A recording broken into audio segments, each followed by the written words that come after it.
Oh, hello and welcome to Charity Heart. My name is Ashley Johnson and I am the president of the Critical Role Foundation. Since we launched in 2020, we have come together as a community for causes that span all over the world, and we are coming together once again for people, family, friends who live right next door. On January 7th, fires spread across Southern California, devastating thousands of people and animals. And if the past 10 years at Critical Role has taught us anything, it's that Community is the building block upon which anything is possible. So now that we are out of immediate danger, it is time to rebuild. So we gather here on Darrington Press with Roleplay Relay and this incredible cast to raise money for California Community Foundation Wildfire Recovery Fund, Latino Community Foundation, and the Los Angeles Fire Department Foundation. The fires are out now, but the work is just beginning and there is so much to do. Thank you for joining us and please enjoy the show. Ooh, what's up, Internet? My name's Nerdy, and this is CHARITYHEART. Welcome to Session 1, as we are about to head into the world of Fey Relief, a world that was built not just by myself, but by all of us. On Monday night, when we came together with my incredible guests, Claris Polaris, my wife, Danny Carr, the lore keeper of Exandria, and Jasmine Boular, the star of the Reslayer's Take, who are heading into the end of Season 2, if you want to check that out. Before we get into tonight's show, we have a lot of really exciting things going on. We have some wonderful players tonight who I'm so excited to introduce you to. But first, and certainly first, because they have given us money for charity, and people who give money for charity are the best, and we talk good things about them, I got a call to action for you for... Yep, here we go. Roll and Play Press. They're the lovely sponsors of Session 1. They wanted me to tell you to head to rollandplaypress.com/heart to get a free D&D one-shot. So if you want to play yourself, that's rollandplaypress.com/heart. When we get to the other screen where the players are on it, you'll be able to see that call to action every 4 minutes appear in the lower right-hand corner in case you need help with spelling. It's an incredible company. That's all I'm supposed to say, but I just want to say, they make such cool, helpful little things to help you be a better dungeon master. They really do. There's so many things on their website that will take your game to the next level. And everybody wants to play the game at the next level, right? But here they're giving it for free. They're giving free shit. Take it. I probably shouldn't swear, but it's the Darrington Press channel. What, you know, it's all good. There's going to be a lot of language tonight. If you're watching with your kids, I'm warning you right now, Dice Cream Sandwich has just notoriously naughty mouth. He's not on screen right now, but in the Discord call, he's really upset. You guys can't see how upset he is, but I can see that he's really upset with me for saying that. I also wanted to say my basement's flooding. So if the internet goes out and this stream stops, it's probably because I am neck deep in water. And that would suck. And for that, I'm going to be drinking Sandkegs High tonight. If you haven't tried the Critical Role whiskey, I recommend it. It's pretty good. But we're going to get into the game here. So cheers. Gosh, that is great. Let's meet our players, which is going to involve me having to re-plug in my headphones. Everyone, welcome to the stream. Hi. Hello. Hello. Hello. Yeah. I will try to watch my language as we play through this god dang adventure. Already started. Silly goose. You're not gonna get me. Oh with that gosh. sassy talk. Oh my gosh. It'll spread too. Yeah, if he's doing bad language, who knows? Who knows? Dice Put away your Cream's- kids and your grandparents. Put away both. Dice Cream's All of Dice Cream's the only person on this stream that I've played with before, and so you were the only one I felt safe throwing under the bus like that. Good, because I would have I mean, tensed up. true. We I would have swore been a mad. lot on your last charity event. Like all the. Can we swear on this? Yeah, I don't yeah. even- That I'm was not- very much a joke. I was saying cool. I probably we shouldn't fucking swear during swore the a lot ad on his roll, last but fucking charity event. So who knows? We can go who again. knows? No, there's very few limits. Just respect each other, and we'll be good. Can we go around? Dice Cream, do you want to go first? Introduce yourself. We'll go around clockwise here. So Zach, you'll be up second. Cool. Yeah. Hello, internet. I am Kevin Parr, aka Dice Cream Sandwich. I make D&D and TTRPG content all over the internet, mainly social media. I also do live events at cons. We promote awesome TTRPG products. It's so awesome to be here. This is really effing cool. Thank you for having me, Nerdy. I'm so excited. I'm so excited to have you. You know I love you dearly. Let's go next to sorry, I just want to say Zach Clay is the yeah. I see it. I see it now. I see it Yeah. now. There we go. I see it too. Talked about this before the stream. It's not gonna be hard at all. It'll be perfectly fine. Yes, there are two Zachs here. I am Zach Clay. You'll find me on Twitch under Zach Clay. I'm a professional dungeon master and voice actor and musician, and I'm really happy to be here. Really happy to help with this cause and get some chaos rolling tonight. Fantastic. So excited to get to play with you. Zach the Bold. There are 16 players in this series. And I managed to put the two people of the same name on the same stream. Zach the Bold, do you want to let us know who you are and what you're doing?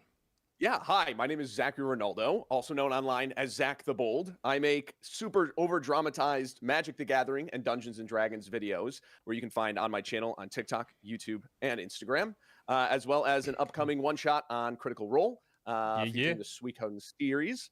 So you can also check that out. But yeah, I'm super honored to be here. I have forced, for those who know me and my podcast, I have forced Nerdy to railroad us, or else I will get absolutely mad. All right, I'm already tense. All right, but I gotta loosen up. This is for charity. I mean, this is for charity. All right. So that's who I am. Do it for the kids. Do it for the kids. I Do it for am- the kids. But put them away, because Kevin will swear. Put away the kids. But there, it is for the kids. Yeah, for the kids of LA, I should have mentioned every proceed tonight does go to LA Wildfire Relief, as we are joining on to the Freaky Thursday event Critical Role already did, an incredible one shot to continue to raise money for charities that are benefiting LA Wildfire Relief. If that happens a lot, I am dyslexic. For those of you who don't know me, so my words do sometimes do the words the letters move around. Omar, last but certainly not least. I already got to say this to Jasmine, but I'm so excited you're here because Desi Quest is like one of my favorite things in the space ever. And when they were first asking like who I was like wanted them to reach out to see who we could get, I sent them a document of people, and it was the cast of Desi Quest and then everybody else. And so before you introduce yourself, I just want to say I fucking love you, and I'm so excited you're here. Tell the people about yourself. Like that, how am I supposed to respond without taking like a second to absorb that? That was incredibly kind. Thank you so much. I'm Omar. I'm genuinely a little flustered right now. Very happy, incredibly honored to be here tonight. Because I live in Los Angeles. I had to dash out of the city when the fires were happening. I drove up to Mulholland to kind of just get like a view at one point, and I don't know if I have the words to describe how disturbing and terrifying it was to see the fires just cutting through neighborhoods, and you could see it clear as day. And so I'm so, again, honored to be here, so happy to be here. And telling stories and doing what we can to help other folks is, I think, one of the best things we can do with our time. So thank you for having me. I am on Daisy Quest. Our last episode is happening tonight. But I'm here, folks, because I want to be here hanging out with you cool cats. So I'm really excited to tell a story, and also unrelated to like anything that might happen tonight, but growing up, my favorite animal was a frog. So I wonder if that will tie in in any way to what we get up to. Oh, well, that one is also courtesy of your DM, Jasmine Villar. Speaking of doing some good, I am so excited to say we just passed $17,000 raised. Let's go. On a donation for to name a location. yeah. Dohalect. We have one location left, but Dohalect has been named by JD, aka not David Ellis. And so, not David Ellis, thank you so much. We needed a name for the swamp for Monday's episode, where Alex Ward, Daniel Radford, Basic Wit Girl, and Jeremy Cobb are going to be playing Gator Polo, a sport that I have to come up with the rules for at some point in the next 4 days. But that swamp will now be named Dohalect, thanks to you. Really appreciate it. My producer is... Hello. We had some issues with the Tiltify, so I'm just giving you a heads up that the rewards we were not able to add are in the description of the video. So you can go and you can look at those. Just when you donate, type in the little box what you like. Thank you. Have fun. That was my wife. Thank you so much, wife. I appreciate you. Also announced earlier, every single main cast member of Critical Role has sent in a critical intervention. You can pay to invoke them into the stream. They will take over for a second and have massive impact. I am telling you right now, some of them will become memes, and the players who sent in those videos will regret them years from now for some of the things that I wrote that they said out loud. Cannot wait for that. But without further ado, I think it's time to play Daggerheart. I do want to sorry. Well, actually, one last thing. I do have to let you know we are not playing the final Daggerheart rules that are coming out on May 20th. We are playing the 1.5, the last beta rule set from December, for a variety of reasons. And so, just in case people were hoping that they were going to get like sneak peeks at final things, no, and that's why. That's most of the reasons. Let's dive in to a story here in Torens Veil.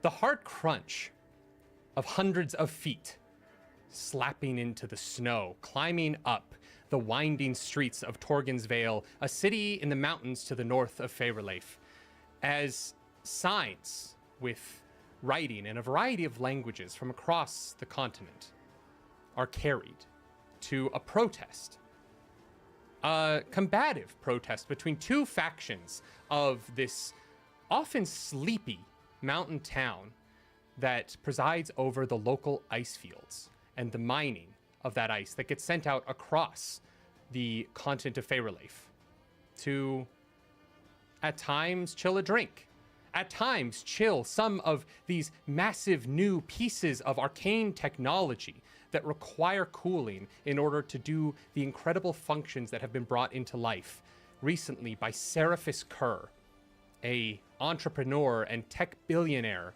genius who has been rapidly changing life for all citizens of Faerleif. That change has come to the cheers of many, but also to the chagrin of traditionalists and to the very gods themselves, whose touch upon Faerleif has been slowly pulling back as the political climate has been turning in Seraphis Kerr's favor.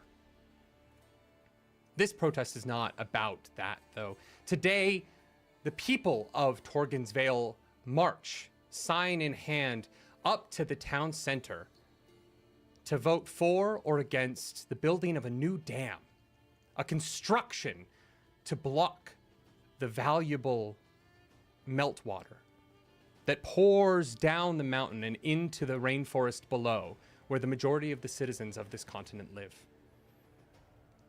Now, those in favor of the dam are excited for the prospect of being able to control where the ice itself grows, to make mining safer and more beneficial for all of the citizens of this northern province. But those in opposition live in fear of changing the ecosystem of not just the mountain, but also the rainforest below. Will we be able to dam the water in a way where we are able to have the bountiful harvest of our continent? As these two sides pitch and yell and scream, the fervor of this town rising and rising, our four heroes sit at the edge of the town center, looking in at a stadium, palladium. No, that's not. A raised area of this town center has been built for a speech that is going to be given by the local governor. The fanfare of his entrance, as you see his carriage pulling alongside the street, the clatter of his large 4-horse-pulled carriage brings not silence, but a level of stillness to the crowd as everyone is waiting to see what side he is going to be on and what he is going to push.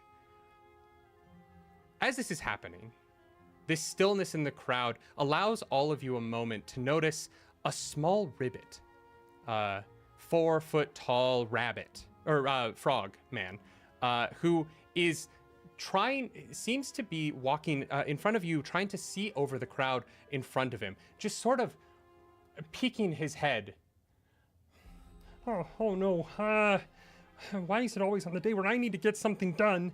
Well, there's all these people in the way, and how am I going to get to the post office? You see green of skin with a large, like, parka down to his knees with this frilly red collar that pokes out of it. This ribbit is just trying to find his way through this crowd and is angrily getting pushed back by these people who are just not willing to give any quarter to him. I think, if I could, we see a Clink, one of the ancestries of Daggerheart, a robotic humanoid who appears in a very nicely dressed bit of a suit, almost dressed a bit like a butler, with a top hat on and a black metal mustache that comes and curls in front of his metallic face, as Monroe kneels down to this frog and says, Sir, do you require assistance reaching the front of the crowd? I would be happy to offer that to you. Oh, hello. I wasn't expecting to see a clank this high in the mountains. That's, hi, yeah. There's not a lot of my people here either. Yeah, I need to get to the post office. I am trying to, I worked here a little over a year ago, and I need a form from my old job so that I can file my taxes. And, I see. yeah, it's, you would think of today of all days would not be the day to do this, but I'm on a bit of a schedule. I've got to get to a bunch of places around the country before tax day. Yeah, my friend Jasmine said this was what I should be doing, so I'm doing it. Right. I believe that I saw a guard nearby who has a rather large mount, which may serve as a means for us to pass our way through the crowd. Oh, well, and okay, yeah, that sounds fantastic, actually. I'm going to look around for a large tiger that I had seen somewhere nearby, which may be one of the Smooth. companions of one of the other players. Yeah, I'm so Godfrey, that- by the way. Hi, everybody. That's my cue. So not too far off from where you are, you'll see a white tiger mount with a little saddle on their back, with a goblin riding atop it. The goblin has kind of teal skin, bright, big eyes, many piercings in their nose and on their very large, wide ears. Has kind of a mohawk-style haircut that kind of looks like a mullet almost, as it kind of has a bit of a pompadour at the front and kind of frills out in the back. Sort of thick leather hide armors on around their chest. Has a bit of a metallic forearm and a metallic skeletal hand, and also a metal shin with a metal foot attached. And they have a short bow, sort of on the sling on their over their shoulder, and several kind of rings around their hands that kind of look like charcoal iron brass knucks, as they're just going off into the crowd and being like, all right everyone, just calm down, we'll just let's keep this in orderly fashion, all right, just keep back, all right, everything's gonna be okay. And just sort of clocks you as you try to take the frog and kind of make your way towards them. Ah, yes, here he is. Hello, I believe we met rather briefly. I forgot your name, good goblin. Oh yeah, you were Monroe, right? Yeah, my name's Gallo, and this is Tora over here, and just pets this massive head of this white tiger as they're kind of strapped on their mount. The tiger kind of purrs and kind of rushes their head up against your metallic frame. Does it take a pet? Oh, of course, Tora here is very, very nice, very, very good kitty. You see a very As you look over, Godfrey looks at you petting this tiger and is like shaking. Just this giant creature he's like, Wow, it's a big kitty. Well, so sir, I need to get to the post office. I need a form for my taxes. Oh, all right. Well, yeah, this crowd gets a little unruly at times, but we're happy to give you a lift if you want some help to get through it. That would be fantastic. Yeah, that would be really great. Thank you. Do I have to get on the the cat? You don't have to get on the cat. Most of the time, for smaller creatures like yourself, he'll just put you in your mouth and just carry you across the great. way there. Mm-hmm. Yep. Oh. That sounds Yeah, awesome. so just make sure you're going limp. Don't be too rigid or anything, and everything will be fine. I'm gonna need you to roll to convince both Godfrey and. It's fine. We're sued. Oh no, it's Disney. It's Disney. No, Mickey, I'm sorry. Audio jungle. All right, got it. We're covered. If you could give me a roll, I to convince both Godfrey and your mount that this frog is gonna go in its mouth to get carried through this party. Okay. Just- Which role am I doing for convincing? Probably presence, maybe. So that is a -1. So Cool. that's 10, but with hope. Okay. Kermit Godfrey. Audio jungle. This is Audio what happens when I On start five, drinking at the on beginning of five. stream. Godfrey is convinced enough that he is going to do this. But you did say to go limp. And you watch as this small ribbit man like slowly walks in front of this giant white tiger. And as rigid as a creature has ever been, lays down on the ground. Do you remember in like 2013 when people were planking on everything? Oh yeah. Godfrey What happened to that? planks harder than you think his little labs should be able to plank. And you do see as he gets picked up, you hear a like, huh? And as you begin to prowl through this crowd on your giant tiger, you do see there is a little trickle of blood that like is just coming down his leg a little bit, where he was just a little too rigid and caught a tooth. This green sort of flash lands right there as a hooded figure. Let me see if I can do this without knocking off my headphones. You say after you've already knocked off your headphones. Lands right there and whispers, "You gotta go slack. Okay. You gotta relax. I'm Relax your s- muscles. I'm so relaxed. I've never Think the been. most relaxing thought you can. You don't look relaxed. You don't look I relaxed need you to either. relax. You're gonna get hurt if you don't relax. Chill out. You're gonna want to listen to Froliver. He's a great yoga teacher. He makes me calm before my patrols every morning. I listen down to Froliver over here, calms me down, gets me in a great mode to do my job. Just listen to Froliver. He's got you covered. What is Godfrey looking at right now? This is a hooded figure trying their very best to hide that they are also a ribbit. Mhm. It is a green tunic with a hood that looks honestly pretty good for like a hand sewn garment.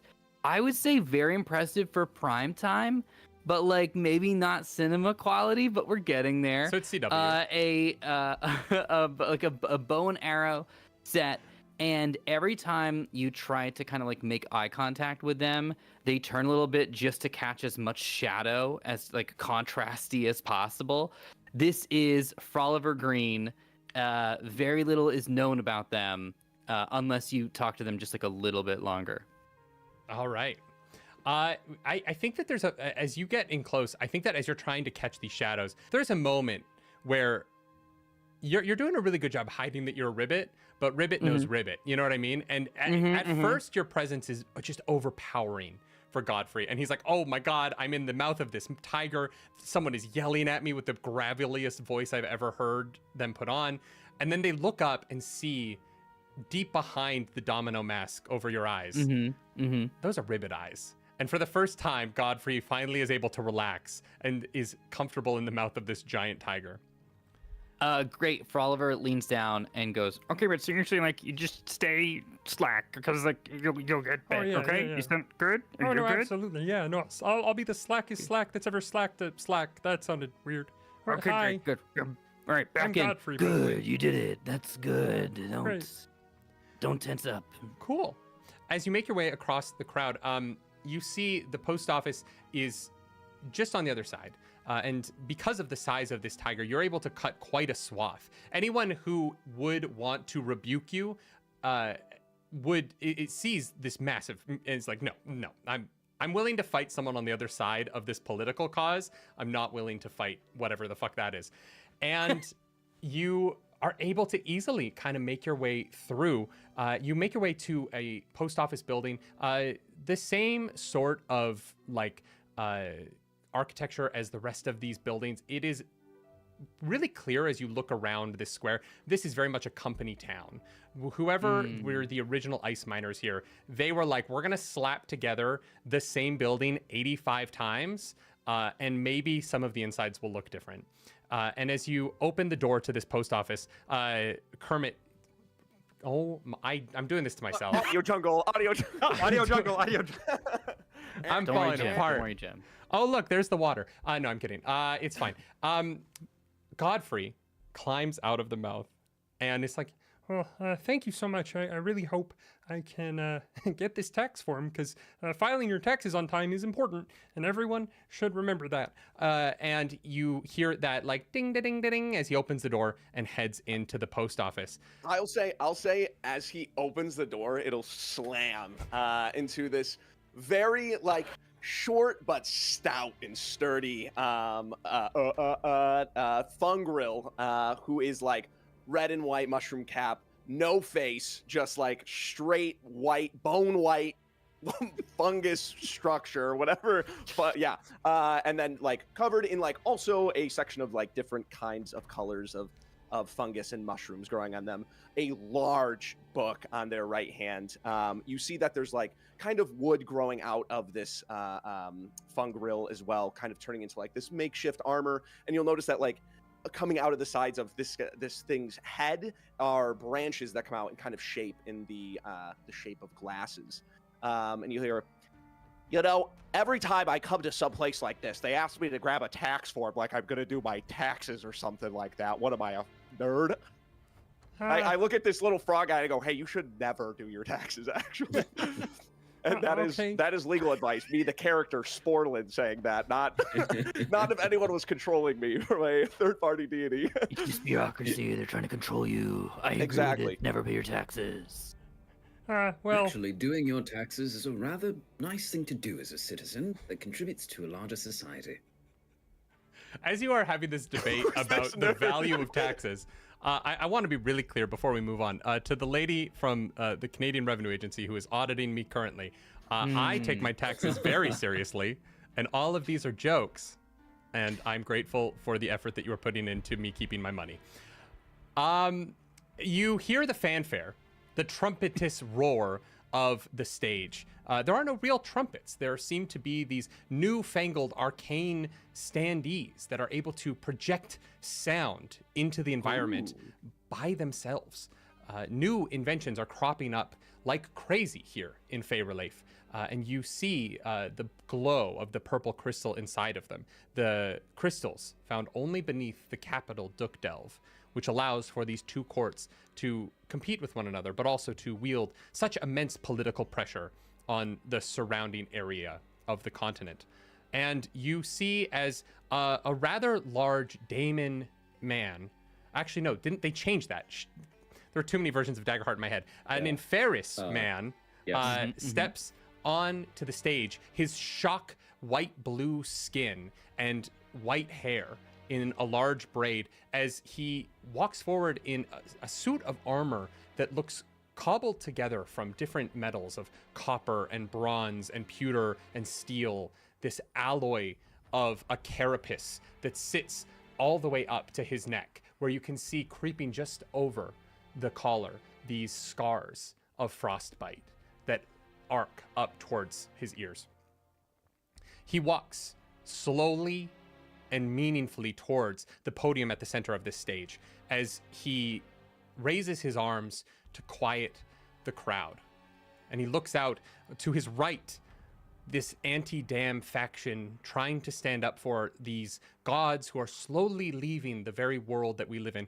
And to his left, the people who are really intentionally trying to make their day-to-day better and are perhaps short-sighted on what that would mean for the things that happen around them. And as he steps to the front of the stage, clanking in this suit of metal, he begins to address them. Hello! Yes! I understand we're all here, and we're all very angry. But it is very important for us to understand that this city is built on ice. It's very ice to meet you all today, as we are going to be making some very serious decisions about the future of this town and of the people we supply. Now, I understand why some of you would like for us to not build this dam. You would like for us to continue to live as we've been living. And I would like to tell you, we would be fine if we were to do that. Yes, we would be fine. But as the governator of this Torens Veil, I'm here to tell you that we can be better. Life does not have to be as it was. As my political ally and friend down in Duckdelv is telling the people there, we can have more. And yes, perhaps the gods are leaving. That is unfortunate. It would be nice to have them on our side, but for now, what we have is ourselves. What we have is each other. And I think it is very important for us all to understand that only belief in one another, the people on either side of this aisle, and the people who live here in Torens Veil, can we improve and do better than we have in the future. His speech continues like this, as he slowly but surely leans his dialogue more and more in line with the right side. And the four of you and Godfrey are watching the crowd now, not so much a part of it as you were before you met this young little ribbit, but now somewhat apart as you're along this row of buildings. And you can see not only is the governator having an effect with his words, there is a change in the very air before you as swirls of snow begin to blow up out of the crowd. Are any of you particularly proficient in magic? Monroe is. I would like for you to roll to investigate what is happening before you magically. Certainly. So Monroe, as a sorcerer, has arcane sense, which lets me sense the presence of magical people and objects when you're close to them. But I don't know if that will help at all. But despite that, I will tell you this: you notice that with your arcane sense, you are able to notice that the two standees that are projecting the musical underscore of his speech are magical and in a manner which is far greater than you would expect from something whose purpose is to project music. You also notice that while he is a magical person, you would expect that from him. His armor and whatever he is wearing is also magical, but of a different nature. Okay. Interesting. Okay. I'll still make what I suppose would be an instinct roll. Okay. To perceive. Mm-hmm. And if you have any experiences you think you can add to that, let me know. Not particularly to sensing magic, no. Fantastic. Give me that roll. I'll just make an instinct. That is, we're gonna give it a roll. Come on. Okay, that is that's a 15 with hope. All right, we are still fearless in this group. Yeah. But a 15 is enough. You watch as the swirling energy above this crowd, that the people within a certain radius, you could say a cone, heading out from the stage, don't seem to notice inside of it. But as you have stepped aside to the side into this the area in front of this post office, you're able to see that the snow is not coming up out of the crowd like from the snow at their feet. It seems to actually be coming off of the people itself, as if something is drawing something out of them, and that is being pulled up and swirling just above their heads. And it does seem to be a magical effect in a V-shaped cone coming out of the stage that is affecting this crowd of people as they are getting not yet louder, but more and more feverish in either their denial of what the governator is saying or in their agreement of him. Would you say that the angle of the standees is also sort of parallel? It does seem like the standees are the start and end of it on either side. Interesting. Monroe will turn to his nearby companions and say, I believe there's some sort of strange magical effect happening with the standees that are there on the stage that may be pulling some sort of energy from the crowd. I am growing a bit concerned, so I wish to get closer. Oh yeah, let's definitely go check that out. That ain't right at all. And I'll just start to like ride up on Tora and get ready to beeline between the crowd with everybody if we can, if people want to join. Yeah. How far away are we? Right now, I would say that you guys are like far. I would say you're about 90 feet from the stage. Okay. So at least we don't stick out as four. No, a person with a tiger, a big. Yeah. Right now you don't really, just because the variety of this crowd is ice miners from like surrounding towns have gathered for this event. So you see, other than like races that typically struggle in the cold, it is weird to see like two ribbits here, and there aren't as many clanks up on the mountain just because it's difficult on their gears. But even that is not, particularly like, you don't stand out that much in this crowd just because it is a crowd of people who have come from a variety of places for this event. Sort of in the way it's like hard to stand out at a concert. You know what I mean? Right. Just because there's so many people there for it. So right now you guys are on, we'll say the stage and the standee are at the south end of this town square. And you guys are like 90 feet at a diagonal away from it on the west side. And the majority of the crowd is in the middle. There's about 250, 300 people here who are caught within the V, who are currently seem to be funneling their energy into whatever this magical effect is. I'm gonna take to the rooftops. And I'm gonna shoot an arrow with my 50 foot of rope to try to climb up to a roof and then just hop along the roofs. Mm-hmm. Yeah, absolutely. I'm not even gonna make you roll for that. I think that this is the thing that you do. And so you shoot up. All of the buildings here are like maybe 2 stories, and you're able to get up there. Your vantage point change really helps enforce the shape of this V. It is like a hard, you can see there is a hard line, and from having changed your perspective now, you can see on the about 150 feet away from each of those 2 standees that is currently playing those music, on top of a building at the back of this town square, you see that there are corresponding like arcanic statues on top of them that you couldn't quite see from the angle from the ground floor, that have that seem to be like the end point of whatever this V is pointing to. So I have like expertly snuck up to the roofs and like have like jogged over there to kind of catch this. Imagine me perched on top of like a gargoyle or something. And it's like so dexterous, so sneaky. But Froliper will turn and just yell out loud to the group.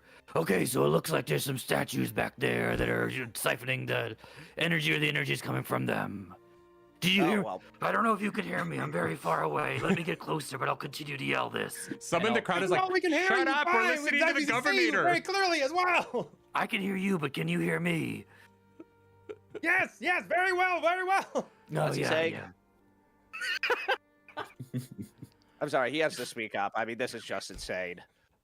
I can go Somebody in the louder. crowd is I like, heard you hey, say that. we're listening to the governator, you guys, stop yelling.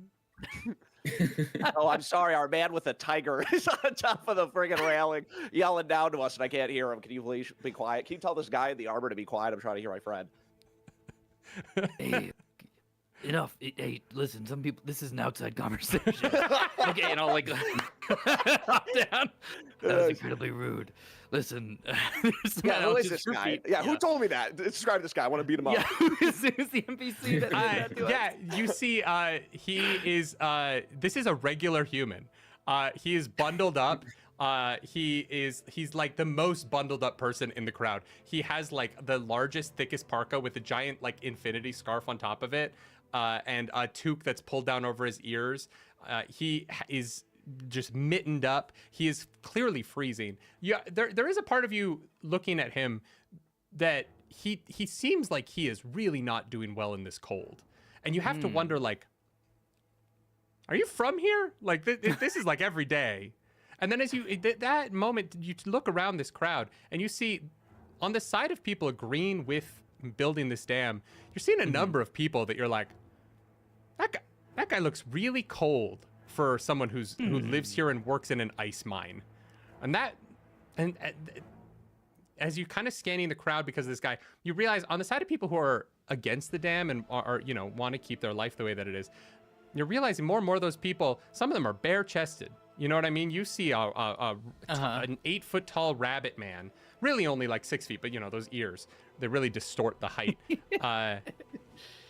You'd think there'd be more of them in the NBA, but they're all ear. That guy's like bare-chested. He's got some frostbite scarring, but maybe missing a couple fingers, but he looks fine in the cold. And I'll look at Monroe and be like, wow, it's another case of forced opposition happening again. Once again. Am I right, Monroe, my robotic friend? Perhaps. I would believe perhaps there's a bit of occupation that's happening with this debate, but let us not distract ourselves from the quandary in our course, this strange swirling snow before us. That's a great point. I'll look at the civilian. I'll be like, yeah, stop. We're trying to do something. I'm okay. And then we're at this point, the governator really seems to be ramping up to the end of his speech.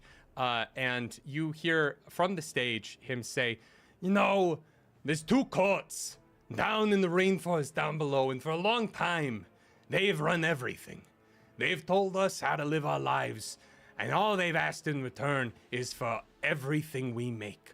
A sweet, sweet ice so that they can drink chilled drinks, and they can have technology they're not willing to share up the mountain. It's time for us to take control of our mountain and decide who has cold beverages and fine technologies. And I think I can see you're all slowly coming over to my side. And he takes his gauntleted right hand and passes it over the crowd. And as he does that, that swirling becomes faster and faster. And for the first time, this trance that some of these people, except for this one human who was broken out of his trance by the frog yelling on the rooftop, they begin to freeze. They begin to scream, not in anger, not in protest, but because they are freezing, as this slow creeping ice begins to consume them from the ground up, centimeter by centimeter, as they are beginning to be frozen to the very ground where they are standing. And as he's passing his hand, Sorry, go ahead. the ice rises. What would you like to do? I turn to Gallo. So what do you think? You think this is like a bad thing or a good thing or?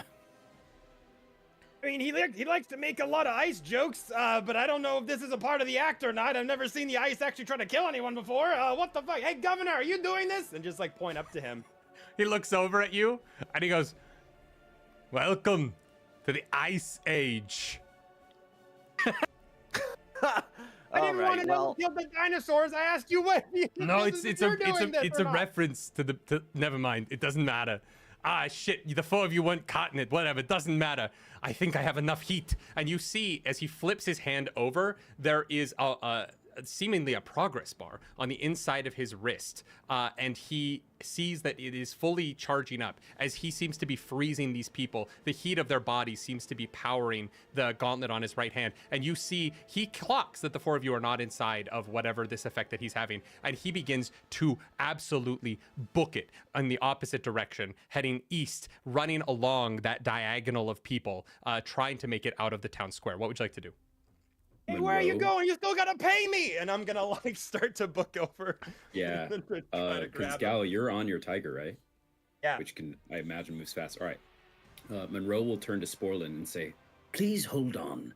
and I'll grab Sporlin, because assuming too that Froliver is going to be able to do some rooftop stuff. Yeah. Monroe's going to attempt to cast a spell called Blink Out.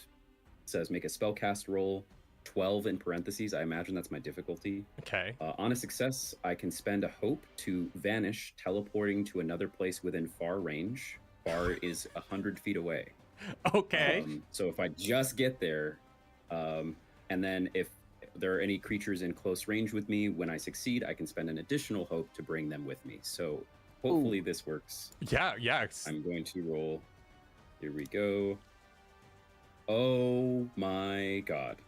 I just rolled 2 1s on both of my d12s.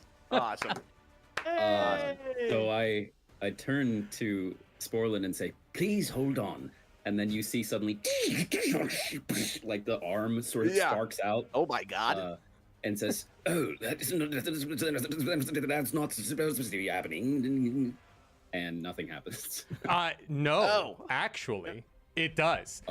This is Daggerheart. And while I do have a homebrew rule where double ones is a critical failure, this is rules as written, baby. And that was a critical success. Right. I think that what happens is as your hand begins to jitter and you say this isn't supposed to happen. I think this is the first time you've ever taken someone with you. And this has always been a spell you've used on your own. And for the first time, as you reach out and you grab this hand, you teleport another person within far reach. I'll say you get like right behind where the governator is currently booking it down east as you critically succeed here and take your friend with you. That's right. That's right. That's so. Yeah, when you were building it up, I was like, "Oh, this is gonna be sick," and you're like, "And it doesn't work." I was like, "Oh, what?" And I was like totally along with it. I mean, Yeah, no. There was one second where I was like, wait, what happened in Daggerheart 1.5? Wait a second. Which version of the rules are we playing right now? That's awesome.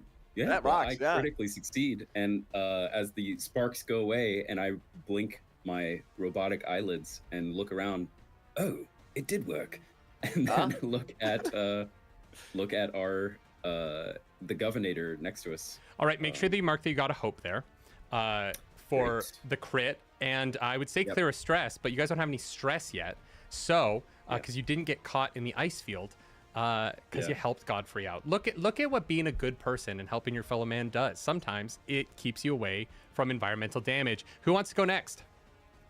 I'll shoot an arrow at the governator to try to enact my ranger's focus, which is pretty much like the hunter's mark. Absolutely. And I do think that you have favor.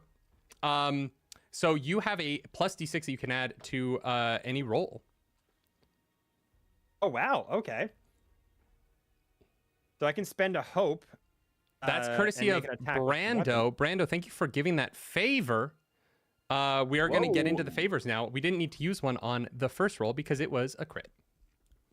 Hell yeah. No, that's awesome. Thank you, my friend. Actually, I have good news. You all have a favor. So whenever you guys want to use it, you all have a d6 to add.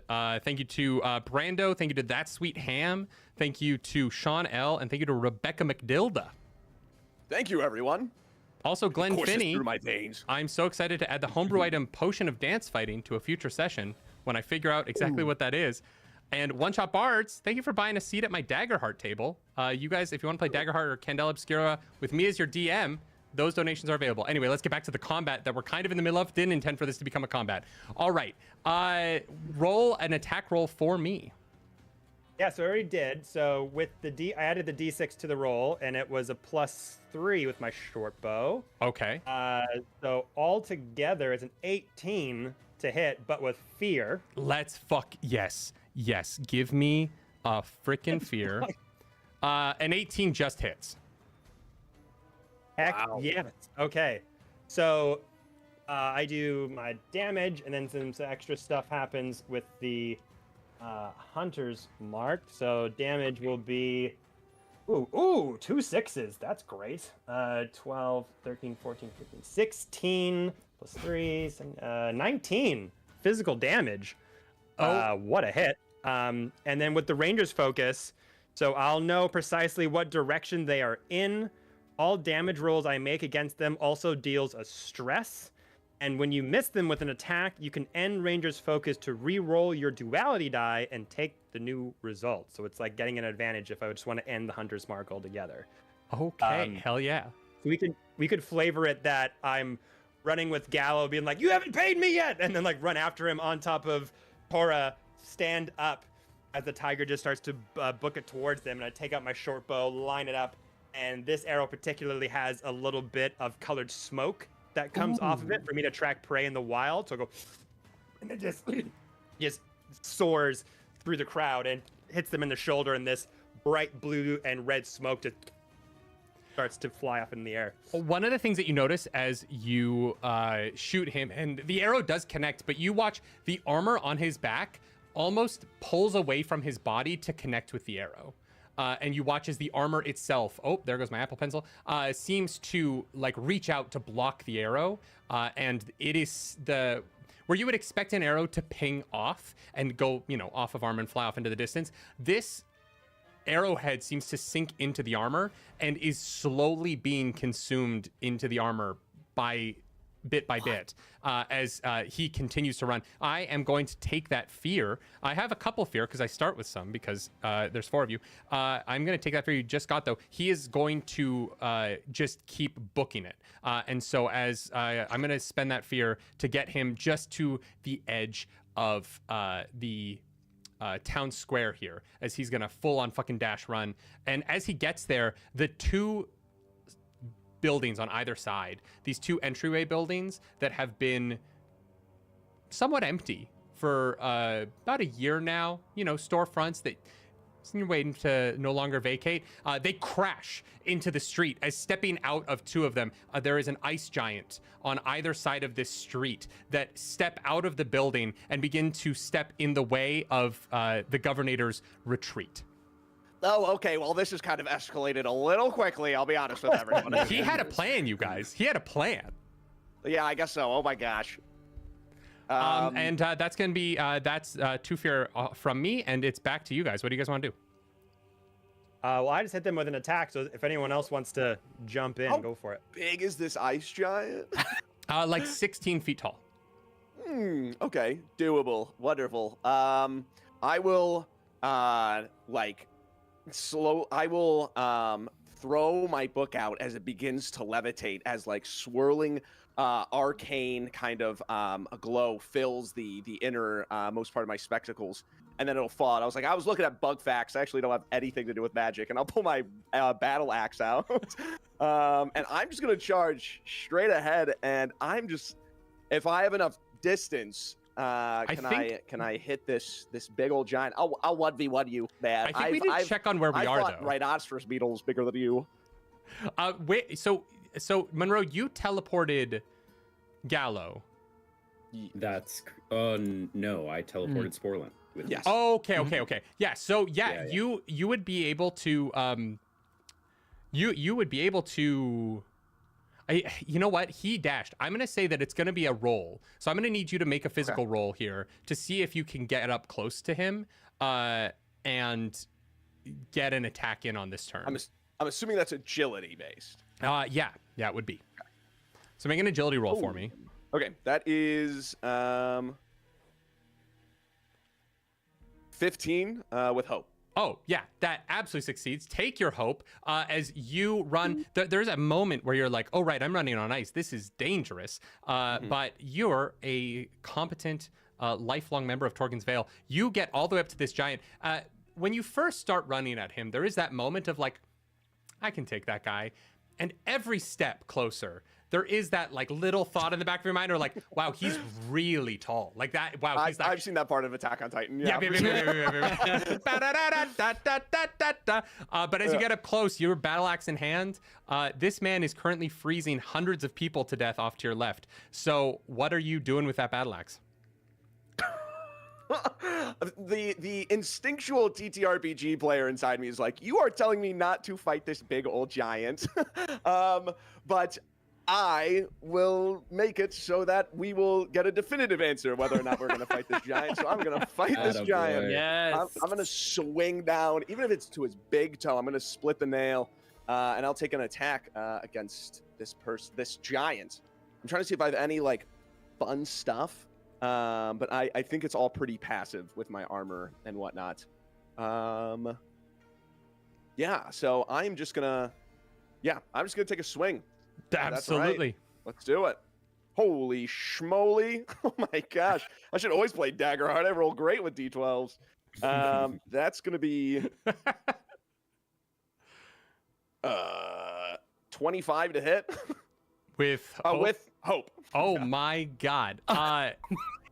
Okay, yeah, I'm gonna just check. Yeah, that hits. That in fact does connect. As Okay. you swing up at this ice giant's kneecap, how much damage are you doing here? Let's check. Watch. This is where I get all ones. 17 damage. Okay. That's great. That's sick. Yeah, you fucking swing at him. You clock him just below the kneecap, and he lets out this titanic just. It's real strong at first, but he's like, ow. Let's go for the legs. And yeah, that's awesome. What's next? Wait. Just saw a politically elected leader absorb the resources of the people and dash off with them. Is that correct? Yeah, you did. Yeah. Okay, great. So I'll turn to Godfrey and go, "You still want to pay those taxes?" And I'm gonna actually, if it's all right with you, I would like to hire. In the U.S., we don't have to worry. We don't have any auditors anymore.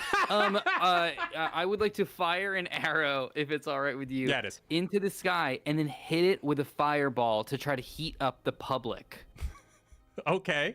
All right. So I don't want to do damage to anyone, so I'm trying to clear like 100 distance or The something like that. Molotov cocktail goes into the crowd.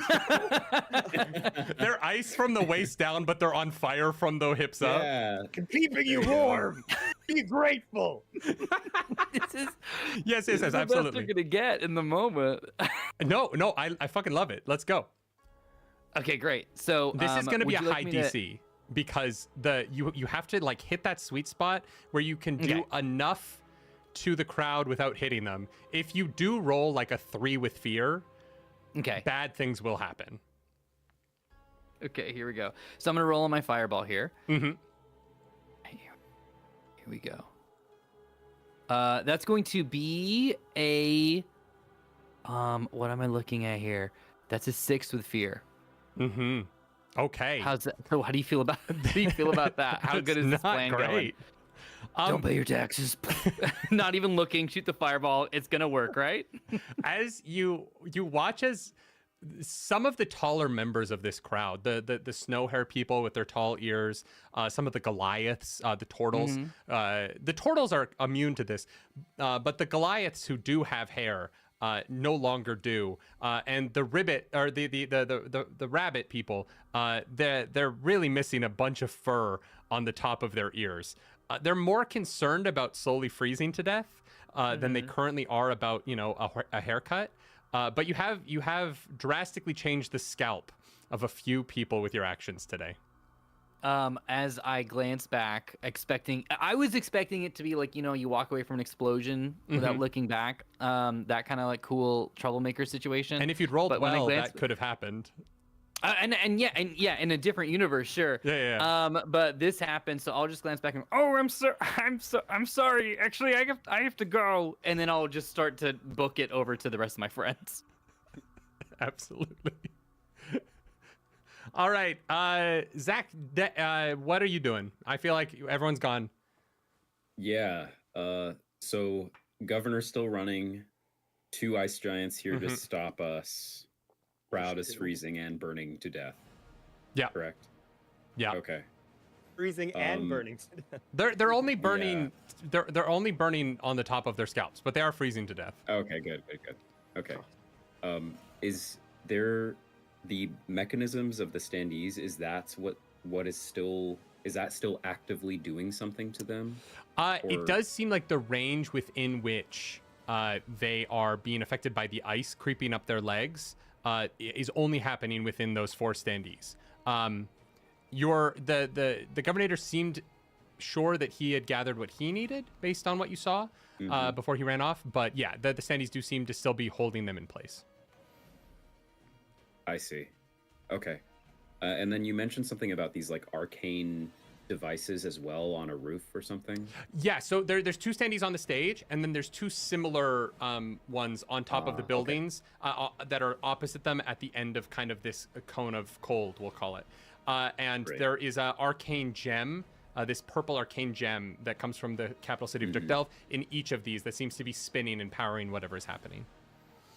Okay. So Monroe is definitely going to Assure the safety of the civilians. and is going to run to the closest standee and attempt to destroy it. How are you doing that? Let's see. I'm not sure. Would I be able to get into melee with one of the standees? Yeah. this turn? No, you Start wouldn't. running? It was about 90 feet. So the other one would be, if you want to like make a dash to get towards the one on behind you is up on a building. So there's one about 90 feet in front of you, and then behind you at the back, kind of opposite where the governator's running. There's one 60 Okay. feet and up on a building. Okay. All right. I'm going to attempt. I have a hand crossbow. I'm gonna just try to. Let's see. I'm gonna just try to shoot. Great. Yeah, one yeah. of them with a hand crossbow, which is within 100 feet, is the range of that. Great. So I'll Yeah. shoot Give me a roll. one of the ones that's on the building. All right, here we go. That is yeah. Okay, that's a 22 with fear. What? Okay, I will take that fear. But rolled that really high. absolutely hits. Great, and I will deal my damage, which is only 7 points of damage. I will. You know what? As a sorcerer, I chose my elemental origin type is water, actually. And so what Okay. I'm going to do, I would like to spend a hope. This is an ability where I can, because of my elemental origin, channel my element, water, to add it to damage, possibly. So I have to spend a hope and describe how my control over this element helps an action roll that I'm making, and I could potentially get +3 to the damage. Great. So Yeah, I yeah, will absolutely. say that from Monroe's arm, we see a section of it exits out, and there is almost like when you're getting when you have a PC and you have a water cooler and you have the water cooling pipes Yeah. appears out of his arm, and you see ice and water begins to assemble around the bolt of the hand crossbow. And as he takes the shot, the bolt is now fully encased in hard frost-burned ice. And as the bolt shoots towards the Sandy, that'll add another 3 to my damage. So that's 10 damage total. Awesome. All right, you're going to do a minor wound to this thing. As you shoot this ice arrow, you watch as it shoots towards the stage and it connects with the standee there. And as it chips off the side, you watch as a chunk of the housing around this arcane gem gets shorn off. And you can now see there is an open hole to one of these arcane gems that's spinning in place.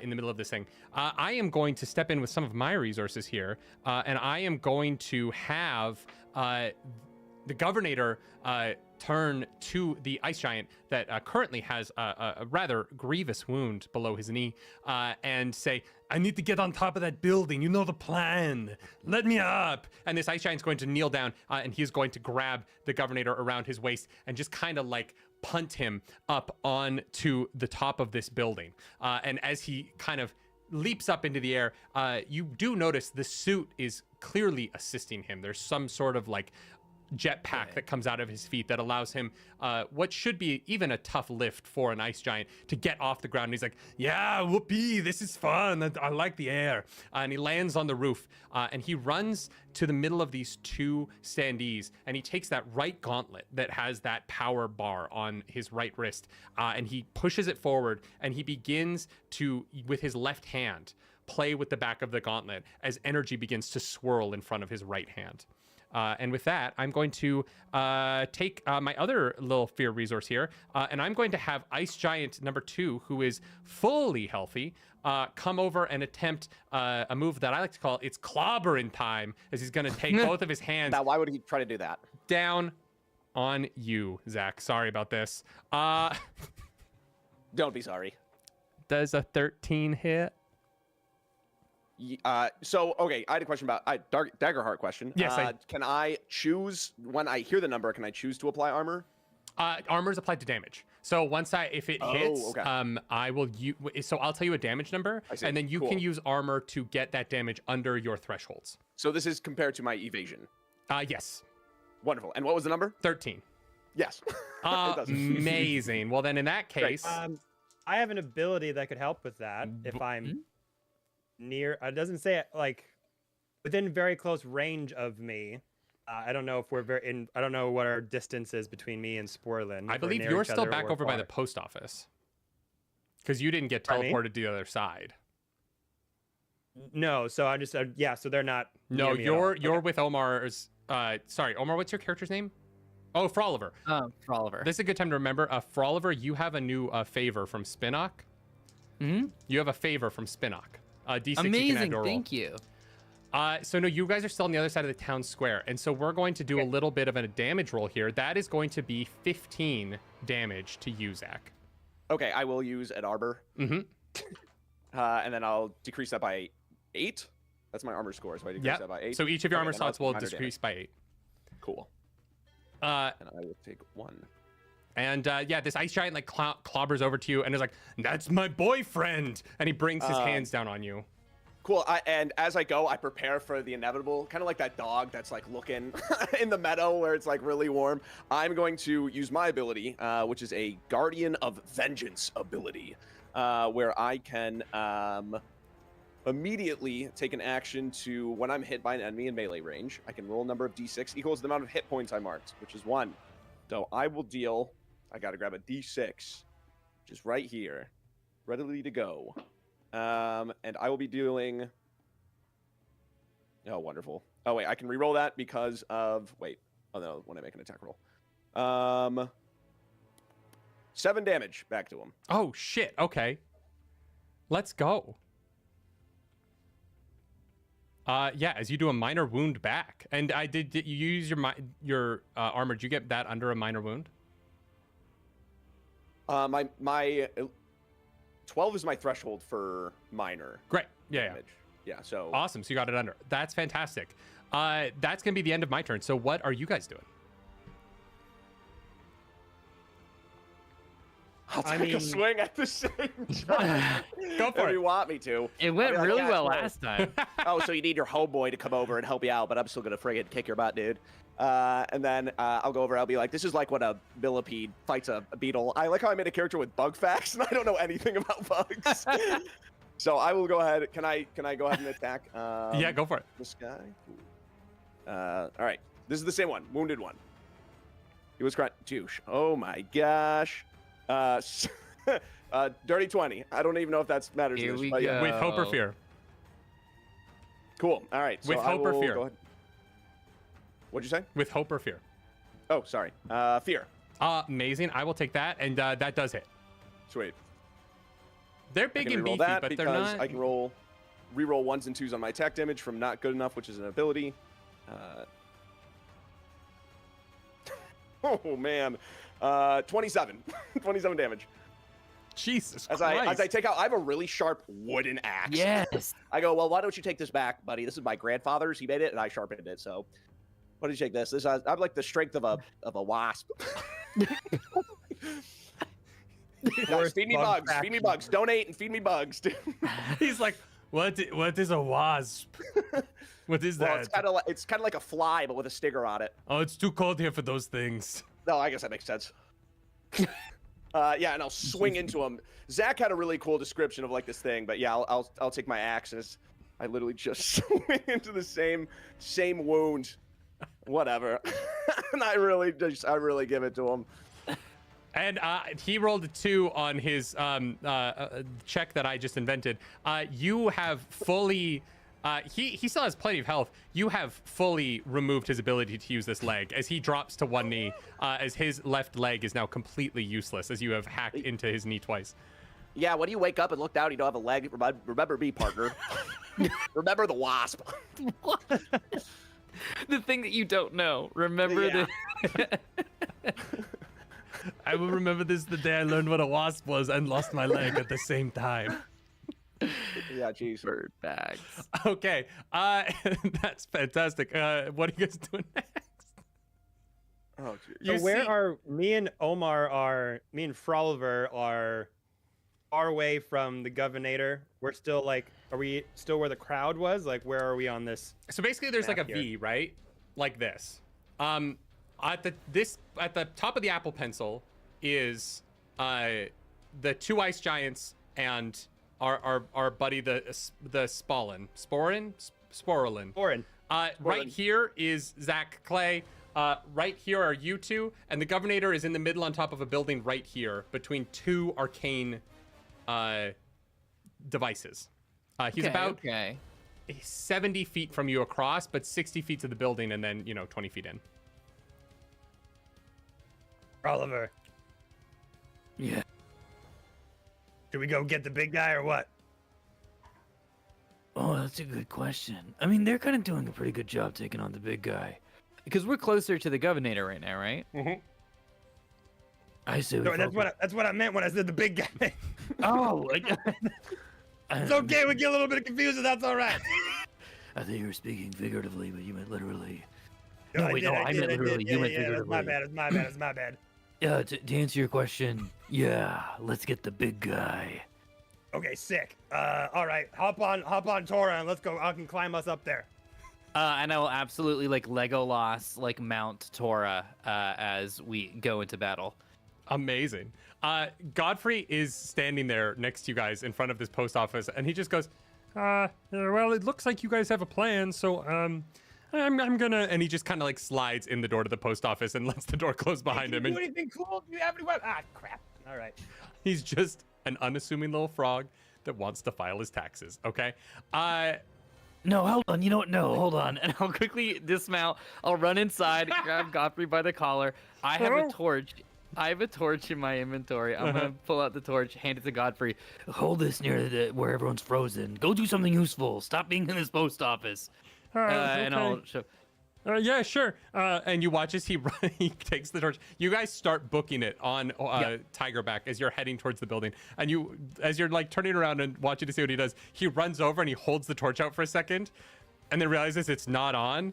And then he's he pats his parka down. And he's like, shit. He starts reaching through to into the pockets of people in front of him as he's looking for a lighter to try and hopefully light this torch and heat people up. But before you can see him succeed at that, you get to the building, and above you, off to your right, you do see the Governator is starting to have this swirl of snow and energy in front of his face that he is slowly making happen. How are you guys getting up on this roof? Well, we could use the Tigers, one of their experience, expert tracker, maybe, to climb up the side of the building. I don't know if you'll allow that. Ooh, I will. I will allow it. I'm not 100% sure how tracking helps, but I will allow it because it is a tiger, and I feel like it's big. So give me a roll, and we'll see how this goes. Tracking things in so many different variations. It tracks things up walls. Track things. I said up I'll allow it. vertical I don't surfaces. get it, but I'll allow it. I also have. I mean, the Goblin has an ability called Deft Maneuvers, where I can mark a stress to move anywhere within far range without making an agility roll to get there. I mean, that would absolutely help you. Yeah.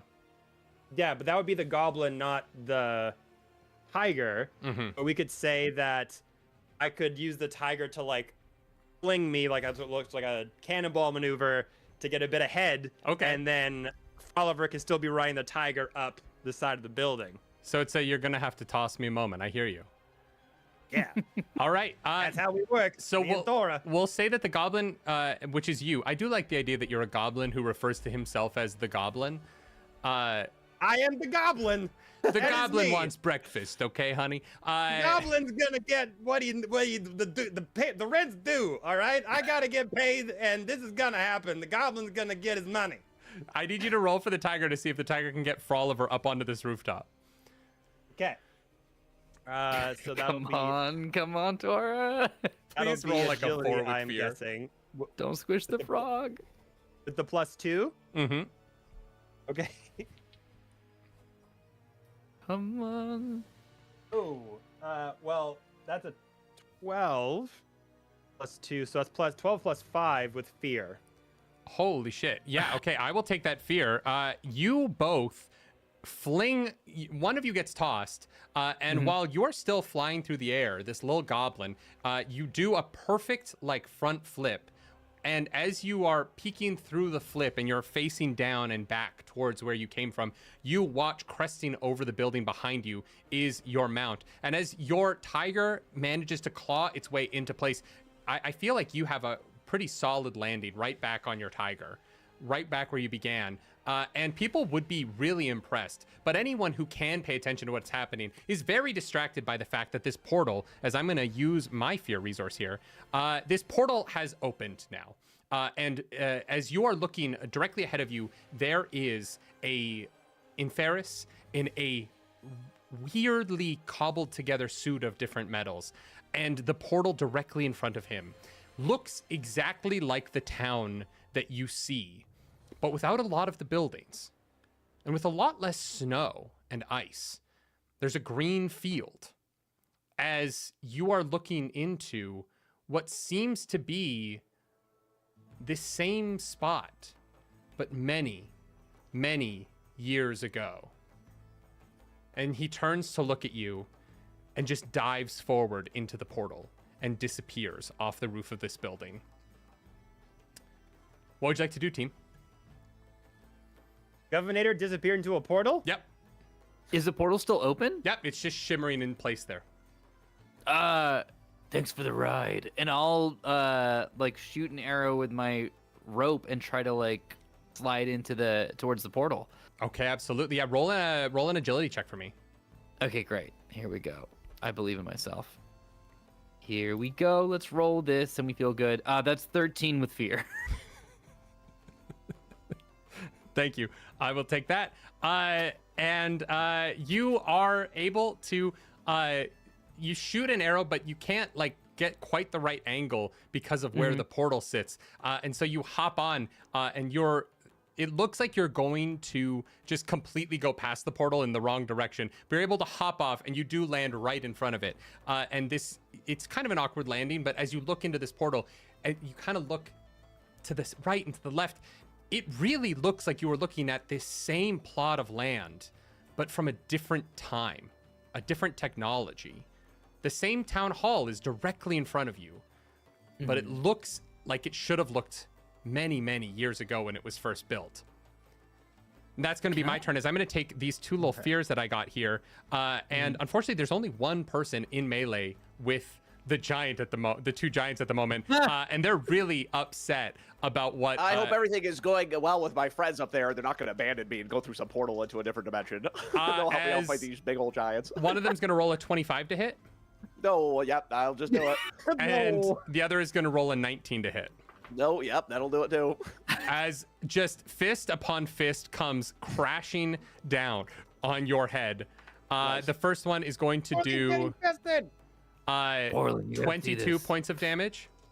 I'm sorry? The first double fist is going to come down on you for 22 points of damage. Ooh. I won't use an armor for that. Okay. But it's only major damage, only. Okay. So you've taken 3 health so far. Yes, I will go ahead and use my ability. I want to make sure that I can just do that whenever. Yeah. Let's see. Yeah. So it's just whenever I'm hit by an enemy. Mhm. Okay, cool. Let me real quick. I took 2. So I will deal back. Of course, I roll a 1. 9 damage. Okay, well, that first one was for the one that you've already hit. So they're going to take another minor wound as this now one-legged ice giant is looking severely wounded as you are taking a beating, but you are delivering one in turn. Right. The second one is going to attack you for 13 points of damage. I will use an armor slot on that one just so I can bring it down to 1 because it was right on my threshold. Yeah, absolutely. And then I will go ahead and retaliate. Great. That will be 9 points of damage back. What do you spend to retaliate? It doesn't tell me. When you are hit by an enemy in melee range, immediately roll a number of d6 equal to the amount of hit points you marked. For each result, 5 plus. Oh, for each result, 5 plus. So they will go back and will take none of those hit points, actually. Sorry, guys. First time reading. I'm a big into bug facts. It's usually read to me via audiobook. I was So like, I was like, this rocks, dude. I'm like a porcupine. This ability where you what's the bug do equivalent? damage every time you get hit is crazy. No, it's like I have to roll Yeah. a 5, so that makes sense. So we'll jot it down that it will never happen for me due to the fact that I've not rolled above 5 the 4 times. So Oh man. No, you did the one time when it was 2 dice, so we're good. One of those Cool. damage is still through. But this second guy clobbers down on you. You've taken 5 hits, right? How much health do you have? me, I have 4 out of my 7 HP Great. is marked. So I love that for you. right now I have 3 HP left, but it's Great. fine. It doesn't matter. I'm like a hold on, I got the list of Britannica. I'm like a fungus gnat. Strong and durable. Strong and Yes. durable. Please, somebody save me. Amazing. can- All right, and that's gonna be my initiative here. What do you guys want to do? Can Monroe? You are the Okay. furthest from the portal right now. Yeah, and I'm still somewhat close to Sporlin because I only ran over just to Yeah. get in range of. Okay, so I'm gonna go back to Sporlin. I want to cast Blink Out again, but I have a question for you, GM, Heard. which is that I make a spellcast roll. On a success, I spend a hope to vanish, teleport to another place within far range. Mhm. Any other creatures who are very close, when I succeed, I can spend an additional hope to bring them with me. I only have 1 hope. Can I cast Blink Out and have Sporlin be the one that blinks out, and instead I'm still here? Yeah, I'll allow it if you succeed. Sure. Okay, let's give it a shot then. You'll notice that Sporlin's like a foot shorter than he was when you first saw him before he was clobbered 9 times. I'd be like, yeah, well, we've kind of permanently altered each other's bodies forever, so I call that a win. Okay. I have some good news. I just rolled a 22 with hope, which Fuck. gives me the second hope that I need to bring both of us. Fuck it, yeah, go for it. Oh. Let's go. So I will spend both to teleport within far range, so 100 feet closer to the portal. Amazing. and, Okay. Say yet again to Sporlin as he's getting clobbered by giants. I sort of dodge Clobbered. one of the giants' big swinging arm, and I go over and say, Mr. Sporlin, please hang on one second. Oh, God. and we'll grab you just as we, and I'll basically like whip us backwards just as a hand comes to smash us down, and we reappear. Amazing. The 4 of you and your tiger friend are now standing in front of a portal to the past, looking down off the rooftop of this building onto a green field, unlike anything this town would have seen in 150 years. As you look, Can I? yeah, Would anyone be opposed if I? Is that the voice that you were doing for Godfrey? What was Godfrey's I was voice doing again? like Kermit the Frog. Yeah. Here, okay. Oh, come on, Yeah. Piggy. Okay. Do you mind if I try something really quickly? Of course. Sure, go for it. Yeah. And I turn to the crowd. Okay, this is gonna be really cool. Everyone, check it out. And I am going to reach into the portal, and okay, I'm still gonna do it, but this might not work. I'm gonna reach into the portal and like lift up a heavy rock. I have an unopened letter in my inventory. I want to put the unopened letter under the rock and close it. okay. And then I turn back to my group and I go, wait a second, if it's on the other, I was trying to test time travel, but it's stuck on that side of the portal, so I might not be able. Do you all understand what I'm trying to do? I'm trying to see if we can affect the past, but it's Time travel I- never really made sense to me. I'm more of a bug guy myself. Bugs make sense to me. But yeah. I choose bug. okay, wait, can I walk? Okay, I'll. You're let on. me walk Okay, I just want to. You're on top of a building, right? Mhm. That didn't exist in the past. That didn't exist in the past. Yeah. So you're looking. So you're looking off the roof of a building, Mhm. and you can see the town hall across town square. That when it was built, but it's Oh, been so like it's like a mirror? no. It's been like no. You're not on top of town hall. You're looking at town hall, and so like the town Okay. hall has been here for a long time. The building you're currently on was not here at the time. Can I walk around the? Is this pedantic? Like, am I getting stuck on this? Like, I want you to Time travel, experience baby. joy right now. So whatever you want to do is the thing I'm gonna let you Yeah. do. But Monroe will, assuming that we're there, Monroe will go to the side of the open portal and say, After you, sirs.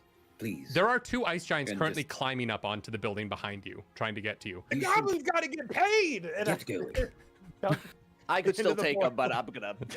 I'm gonna, you know, I'll go in the portal. There might be lots of cool bugs in there you've never seen before. That's a good point. Yeah, extinct bugs. Yeah, I'll jump in. I'll jump in for sure. I'll also head in. I'll you know what? But like on my way, just to do something useful, I'll throw out a fireball on my way out, just like Great. over my shoulder at them, if that's Nice. cool. That is very cool. Okay, that's gonna be 16 with hope. All right, I'm gonna use. I just got a curse from Rick K, so I want you to roll a d6 and subtract that from what you just rolled. That's so rude. Rick Wow, it's space against our side. K, thank you for giving the DM resources to fuck with his players. Oh my gosh, that's a 4. But can I use one of mine to roll a d6? Your favor. You mean like the one Spinock gave you? One of my favors? Is that okay? Yeah, go for it. Okay, great. So that was a 4. So then I'm gonna roll again to see what this comes out to. So you're at a 12 and that was right a now. 6. Fuck. Okay. Yeah, you hit both of them. Unstoppable. Nice try. Fine. Nice. Fine, you hit them. I was trying really hard to save this one guy. I shoot the fireball over my shoulder, and then I glance back again, and when it hits, I'm just like, oh my god, it worked! Oh. I mean, very cool, obviously. And I'll go through the portal. All right, roll damage for me. Okay, great. Here we go. Good luck to these nerds. Good luck to these nerds. Here we go. This is going to be. Let's roll that. That's gonna be 19. Oh, fuck. You turn around and there is a ice giant that has made it onto the roof that takes this to the chest and is mostly uninjured. And there's hair and fur singeing away. And you see it turns to look back at its friend, its boyfriend. Some people in the distant future will say they were roommates, but they are were deeply in roommates. love. And he turns and watches as this fireball subsumes the head of his friend, his boyfriend, as he's trying to climb up on this roof. And as the fire drifts away and the smoke trickles into the night sky, the ice giant falls dead at the foot of its lover. And that's the last thing you see as you fall through the portal and begin to plummet 20 feet in the air. Into You're a murderer. I can fix this. Back to the future rules. I'm gonna send myself a note to let me know that they were lovers. I Is did there not. a donation where we can get privy. the sound You were unaware effect of the from Back to situation. the Future that goes like doo doo doo doo Yeah. doo doo doo. Yeah. Okay. I have a personal mission now. This is good. As we're back in the Fix past, this. Screw your governator. We're going into the past to save the lives of these frost giants. Yeah. this was not That my is the new intention. story. Mission. I just thought it was funny can't that they do were anything boyfriends. Right. Okay, that's where we're gonna take our break, everyone. We've murdered a gay ice giant, and that's where we're going to return to when we come back in just a few minutes. We're gonna take a couple of minutes to use the bathroom. I'm going to pour a second whiskey. I don't think I need it, given the way my mouth is working tonight, but it's Sandcake's hide, and it's just so damn good. Thank you guys. Let's take a quick 10, and then we'll be back. We don't have a break screen, so I'm going to throw to our end screen here because it has the QR code, so you can continue to donate while we're gone. And we'll see you on the other side of this. Bye.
And we're back.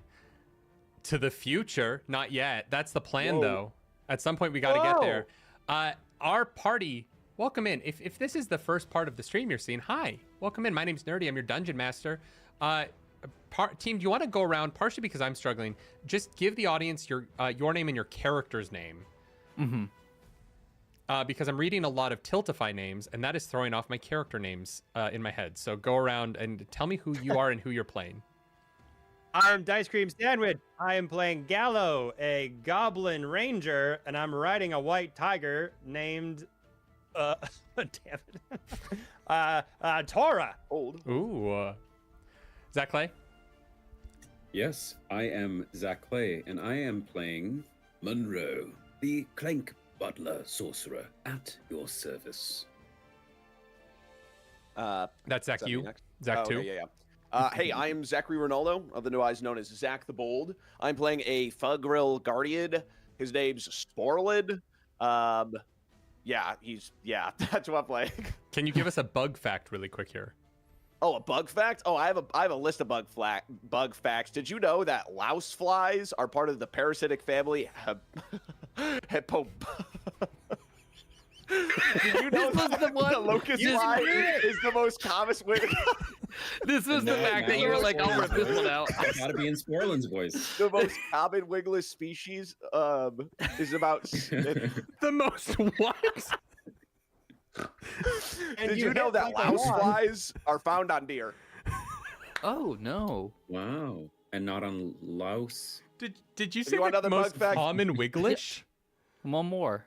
One more? Oh, you want another one? Did you know that soldier flies are a member of the insect family? Wow. I had no idea. Did you know that this bug is a bug? Keep donating. Keep donating for bug facts.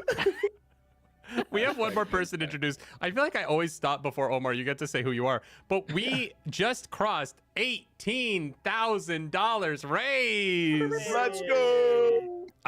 I have advantage. Thank you for giving the DM advantage. Oh, Bread come on Lee. now. Aquarad. Like forever or like for one? Yes. I'll save it for something. I'll save it for something big. In Omar, introduce perpetuity. yourself and who you're playing. I'm Omar Najam, and I'm playing Froliver Green, a little vigilante frog that talks like this, but secretly talks like this. These four find themselves tumbling. It's about a 20-foot fall, but you're all adventurers. I'm going to say we don't need to worry about 20 feet, considering I know that I can jump that distance and be fine. You fall to the ground, and as you land there, you don't immediately see an Inferis in a cobbled-together patchwork suit of metal armor. Bits and bobs, the governator, who you know is currently freezing the population of Torens Veil to death back in the time you previously left. But as your eyes scan across this green field with snow on the hills nearby, it's not warm, but it is clearly a summer day in a town square that has not had grass in 150 years since it was all paved over. And you do see an Inferis. He looks surprisingly like the governator of the present, but younger. His horns aren't quite as grown in. He's wearing a ill-fitting suit with a bright red tie that's haphazardly tied in a sort of like four-hand knot. It's not an Oxford. It doesn't look like he is fully grown into the clothes that he is wearing, and he is holding 3 tulips of different colors. And he just seems to be standing in the middle of this park next to a tree, sort of like awkwardly looking around, kind of waiting for somebody. You're not sure it's the governator, but it sure looks like him. We thought it was Back to the Future. It's actually Terminator 2, and I started sharpening my axe. Are you gonna hit them like a wasp again? Yeah, no, yeah, I can't think of another bug right now. Like a bee.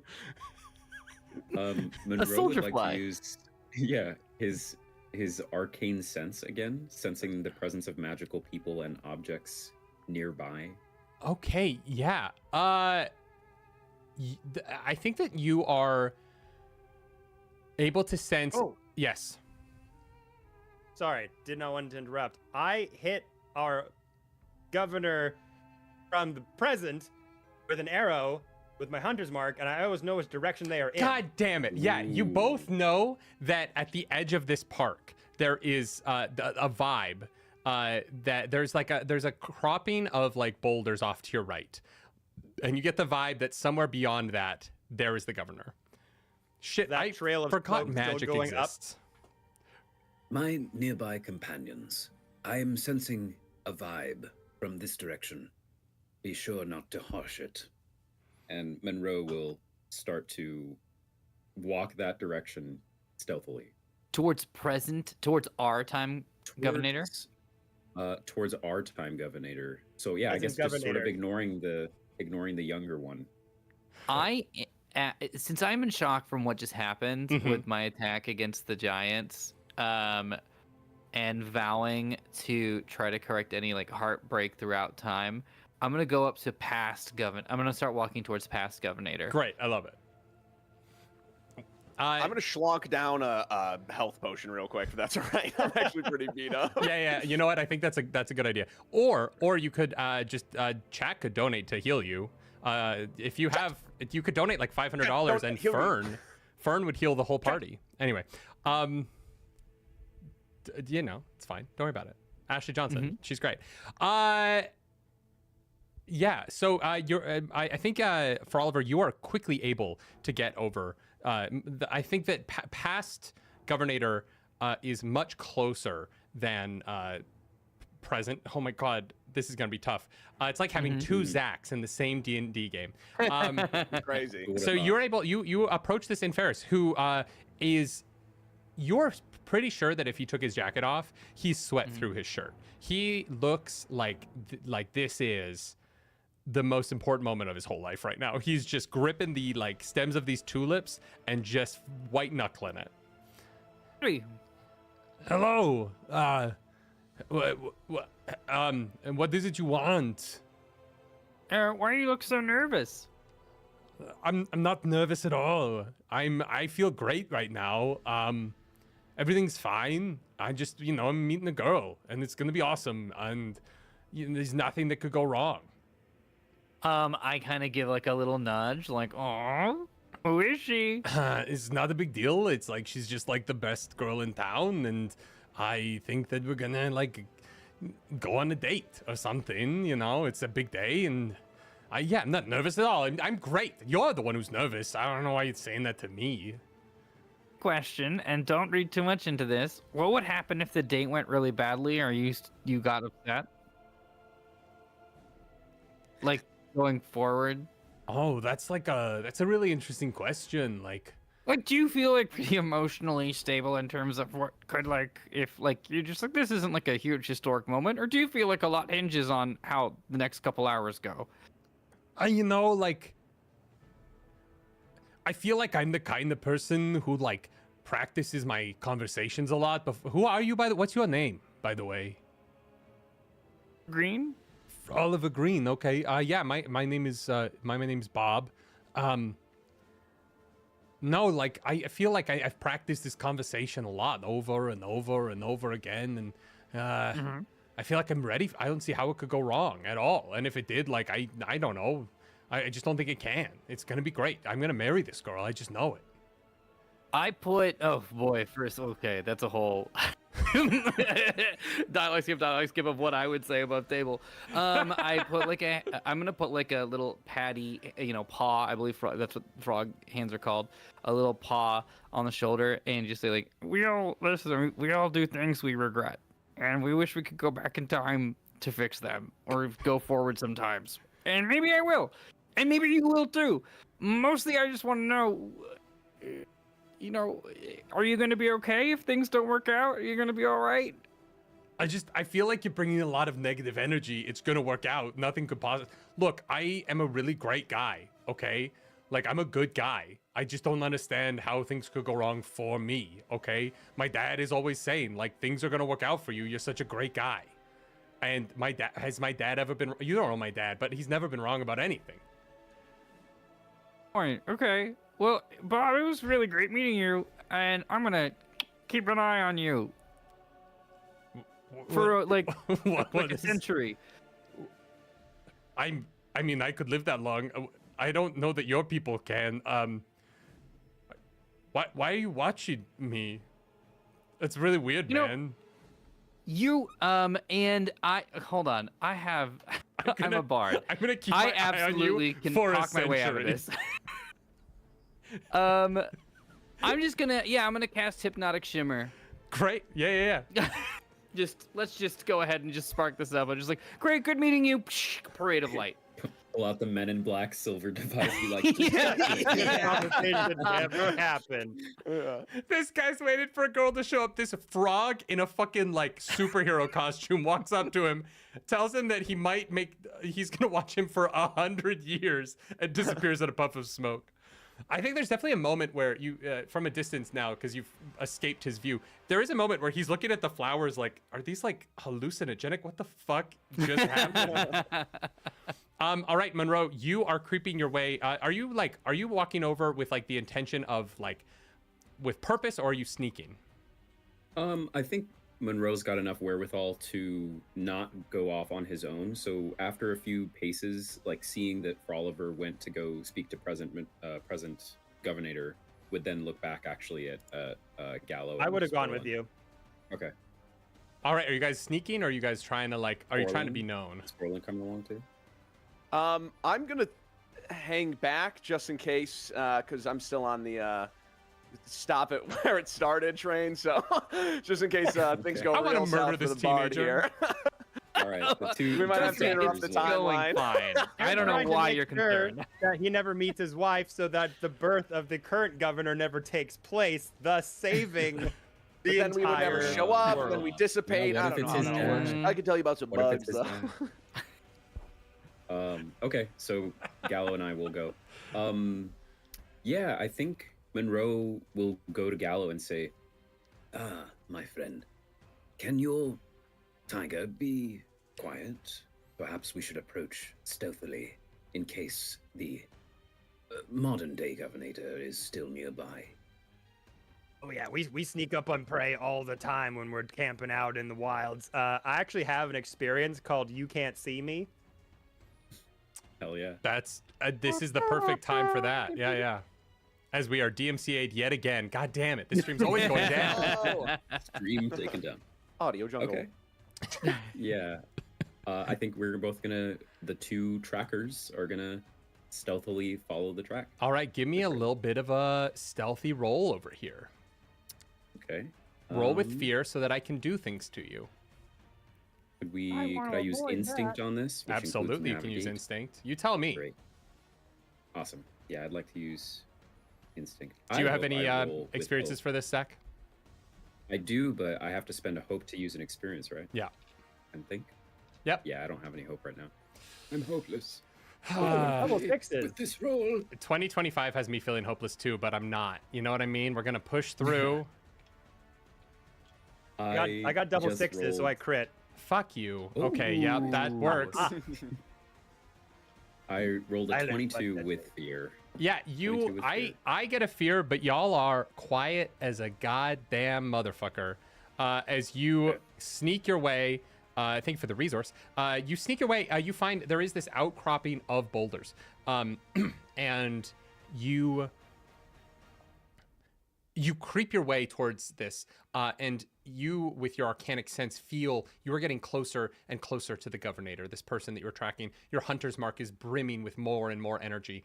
And as Tara delicately, much like a jungle cat does when it is stalking its prey, climbs its way up the rocks with nary a sound coming from its paws, you three peer your heads over this boulder. And simultaneously, you see the reason the governator has not stopped your friend Froliver from engaging this conversation with his past self. Success.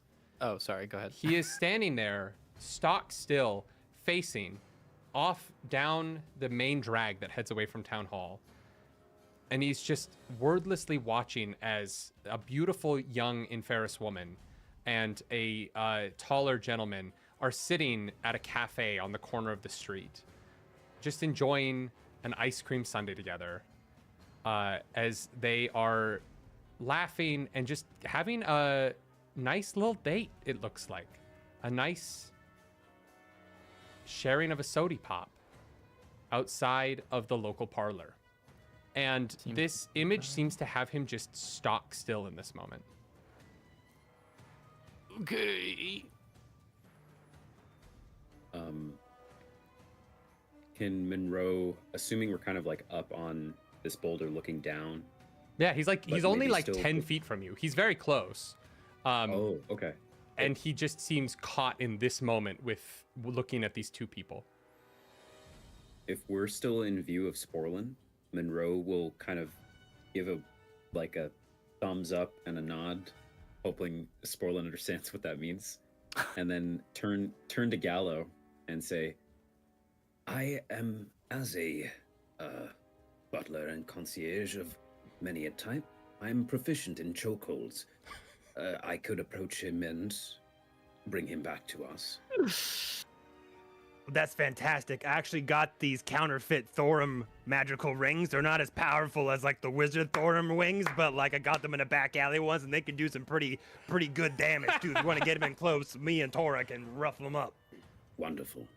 Allow me a moment, please. and Monroe will attempt to sneak up to the modern governator, and I have a literal ability called Chokehold. Okay. That says wall hidden.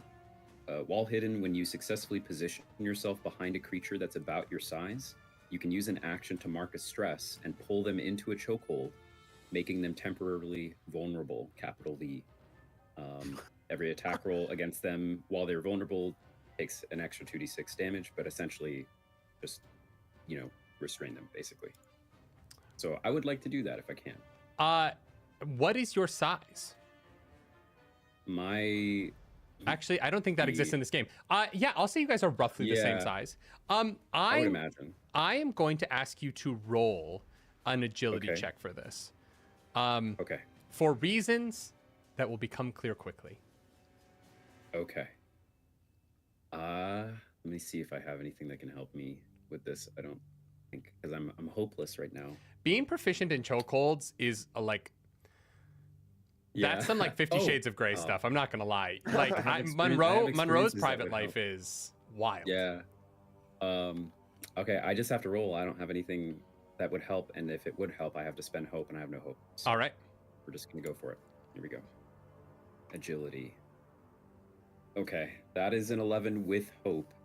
You take that hope as you are filled with this moment of you have found your prey, and that fills you with the surety that, you know what? We're going to be able to stop this. We're going to get back in time before everyone in that town square dies. And you go out to do the maneuver that your body has literally been programmed with the ability to do.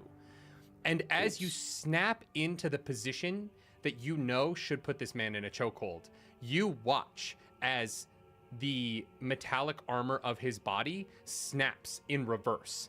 And much like fighting a mirror of yourself, you see the metal bits of his armor block your chokehold and push you away. Cool. I kind of stand in a combat stance. Interesting. You, in this moment, clock the pieces of his armor move, not like metal, but like living metal. His body, his armor around him moves like a clank. Hello. Whisper to his armor. And that's going to be your turn. What's happening next? I mean, you gave me some kind of signal to head over. They absolutely right? did, yeah. Yes. Yeah. So I'll make my way as I'm like, all right. Well, I guess we'll just deal with the future one. I guess that's definitely the easier option, and I'll go ahead over to you guys. I don't know how you want me to do that in the action economy, but if you want to run over and get an attack in, I'm gonna need you to make an agility roll to make sure you can get over these boulders and get to him cleanly. Easy. Oh wow! Holy cow! 18 with hope. Yeah, you Ooh. clear these boulders in a leap. You leap over a white Siberian tiger in this moment with a clean jeté, and you make it up to this villain. And I go on guard. I'll attempt to smack him with my axe. Absolutely. You want to Sure. smack him, or you want to like? Are you trying to like do a concussive blow, or are you trying to hit him with that sharp edge? No, I think we're. Oh wait, I guess we're not really motivated. No, he killed people. He's currently Right? he is in the process of killing hundreds of people right now. Oh yeah, then absolutely. No, I'm gonna hit him with the sharp wooden edge of my axe. That'll be 17 with fear. Ooh. That misses. Oh, Zooey Mama. Okay, Yeah, shit, and I good take enough. that Cool. just misses, Can I? but I can I do spend get a a fear there. hope- Oh, I was gonna say, since I'm right there, Mhm. I know that you can spend hope to help an ally with an action. But is Mm. it too late to do that? Can you spend a hope to help an ally with an attack though? I think that's with actions. I don't know if that. I don't think attacks that count as actions. Okay. In with it, Never I mind. think that's for like a normal kind of like action doing something together. I don't think that attack rolls count. If I'm Got it. wrong, Spencer Stark, text me. I don't know. Yeah. But no, I don't think that you can help an attack roll. Give it advantage Yeah, to an attack it- roll. It says, help an ally who's making an action roll that you could feasibly aid them in. D6 advantage die, action roll. It just says action roll a whole bunch. Yeah, I'm gonna say for this, I'm not gonna include attack rolls in that. Sounds good. Yeah. So yeah, you do miss, and he has a bunch of fear now. So he is going to snap to it. He is going to turn around, and finally realizing that you're here, he turns to you all, and in this moment, you see like there is a single tear running down the left side of his face as he looks at you and goes, "So you made it through, huh? My giants did not stop you, but it doesn't matter. She's going to be mine." And he opens this like hole in the center of his chest. And I need everyone except for Oliver to make a agility roll. The DC on this is going to be a 19. Oh, holy schmoly! You got it. Yep. You got it, everyone. I love it. Okay. 10 with hope. Do I get hope for that?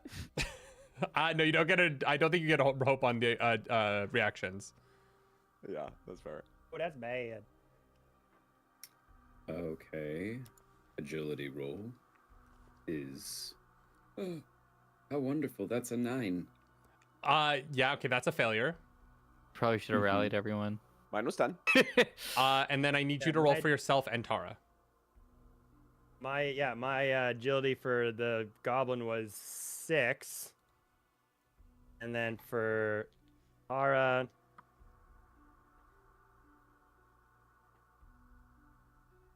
they're both with hope, but they both failed. All right, you miserably. all fail. You're all going to take 19 points of freezing cold damage. And as the shards of ice that blast out of this cannon in his chest encase you all, with a fail, you all are going to be encased in ice, and you are now restrained, all 4 of you, as you are completely restrained in the ice that blasts in this swirling pattern out of his chest cannon. You are restrained until you break free with a strength roll. And yeah, you are fucking caught in this moment. But that is also going to be everything he can do for now. So you guys can either make strength rolls, or for Oliver, you are the only one who's able to do something right now. Am I able you said- to? I know I'm encased in ice, but was I still able? I was hit by an enemy in melee range. So can I at least check to see if I do a quick blow to him, or does that happen too fast?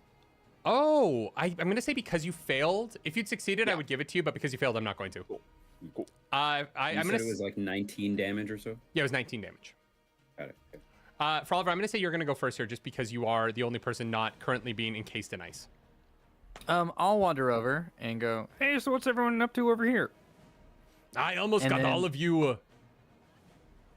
Oh, wait, hold on. I'm Are you- completely covered in ice. This is not what bugs are supposed to be doing. Even though I'm not a bug, I'm a fungus person. Does Sporlin We want have to never- be a Never bug? had Because I'm like- around bugs, and I think We- they're quite interesting, actually. have never and will never question you on this. Like, it is truly like, Yeah, it's fine. Are you trying to Your I also friend have become a a with bug? boss. We'll talk about it later. This is like me and Bridges. Everyone's like, yeah, you just love Bridges. You just know about Bridges. Like, we're not ever going to investigate this. Hold on, wait a sec. Quick question. You in the suit? Or hold on, wait. You're not my friend. You in the suit. Are you the same person as that person over there? Why are you changing your voice like that? Yes, that is me 150 years ago, on the most important day of my life. Okay, so you lied to me, you jerk. You told me that this day had no historical significance and if things went wrong, that nothing would go bad. But I'm looking at you right now and I'm starting to wonder. Look, I did not lie to you in the moment. How many moments in your life were you looking at them as not being that important? But then later on you were like, oh my God, wait a second, that actually was the moment. Me with my main character syndrome, every single goddamn second is the most important time. If every moment is important, no moment is important. You've just disqualified everything you just said. But every moment is important. It's like every penny's a penny. Anyway, look. Thank you for giving me this conversation so I can recharge my chest cannon. I appreciate it. I would like to, if it actually is okay, I would like to enrapture. I want to keep the governator's attention all on me. Yeah, what the fuck does that do? So let me read this out. Make a spellcast roll against a close target. On a success, you can temporarily keep their attention on you, narrowing their field of view and drowning out any sounds but your voice. Once per short rest, you may also mark a stress on a success to deal a stress to the target. So I'll just roll this against you to see if I'm able to keep your attention. Yeah, let's do it. If that works. Heck yes, let's go! Your Okay, DC well, is that going to be a wasn't great. 12 for That was a this. 9 with fear. I'll take that. Thank you. Oliver! Buddy. So this is where a fun thing happens. I believe this is the first roll with fear in his range, right? I might be wrong about that. Whatever. This is the first one we're acknowledging. This is the first one he was paying attention for, because I do think Monroe rolled with fear, but he was zoned out, so his terrifying presence was not in effect. Because you rolled with a fear within range of him, you lose a hope. So sorry, but not only do I gain a fear, but I am stealing that hope with how terrifying this suit of armor. I think that what it is as he's turned, you're all staring at this guy and you look at the weird different metals that make up his body. And as you're trying to enrapture his presence and his attention, you are all enraptured by the fact that you realize that these are different clanks, that this man is wearing a suit of armor that is cobbled together from the bodies of different clanks that he has stolen for different purposes. Oh, Monroe's gonna be pissed. Yeah, he's a bad guy, guys. What? He's not a good dude. No villainous bad guys. No. You lied to me. This is Bridgerton. No bad guys. And that is going to be that action. I'm not going to take over just yet. I want to see some strength rolls to see if you, with this angering information, if any of you guys can get out of the ice that's currently holding you. Okay, strength. I can use to use an experience, right? I have to burn a hope. Mm-hmm. So in my incredible originality making this character, I made an experience called Incredible Strength. Yes. And I would love to rate that right now. Dead on. Yeah, it's part of my backstory. I can't wait. I am very strong. I can't wait for your YouTube video in like 3 years when you're like, I'm going to analyze my first Daggerheart character. Yeah. And I go through, I see two of my 4 experiences being incredible strength and extremely sturdy. Wow, how original. Yeah, that's great. Okay, so how does that work? For the viewers at home, of course, not me. Duh. I just need you to make a strength roll against 17. And you're getting that +2 from your experience, right? Unless you bumped it. Mm-hmm. Oh, okay, so I get the additional +2. Okay. And what is it? 17. Oh, okay. So 13, Mm-hmm. 14, 15, 19. All right. You are going to feel the muscles across your body flex in different positions as you eventually do crack yourself out of this shards of armor. You're going to mark 2 stress getting out of this, but you have successfully left the frozen cage that was around your body. Can I help someone else? I assume that Monroe is not that strong, or are you? Did you roll with fear or No. hope? fear. All right. Well, then, no, you're not going to do something else because I'm actually going to take over now. I'm going to use Yippee. that. I am going to,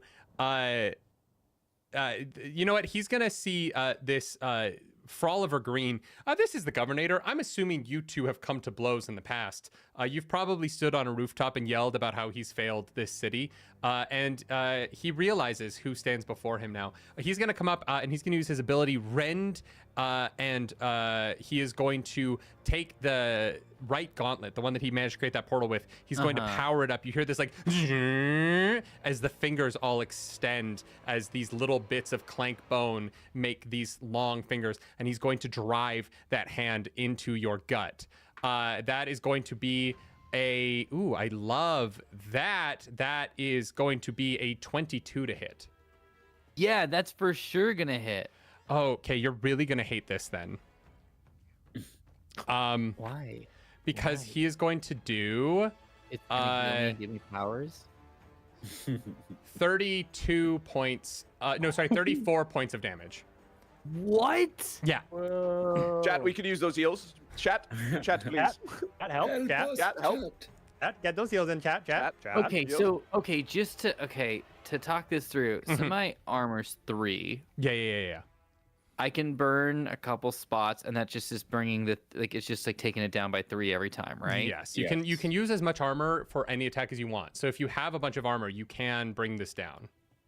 That's 6. So I'm like, that's 20. What's 30? 28.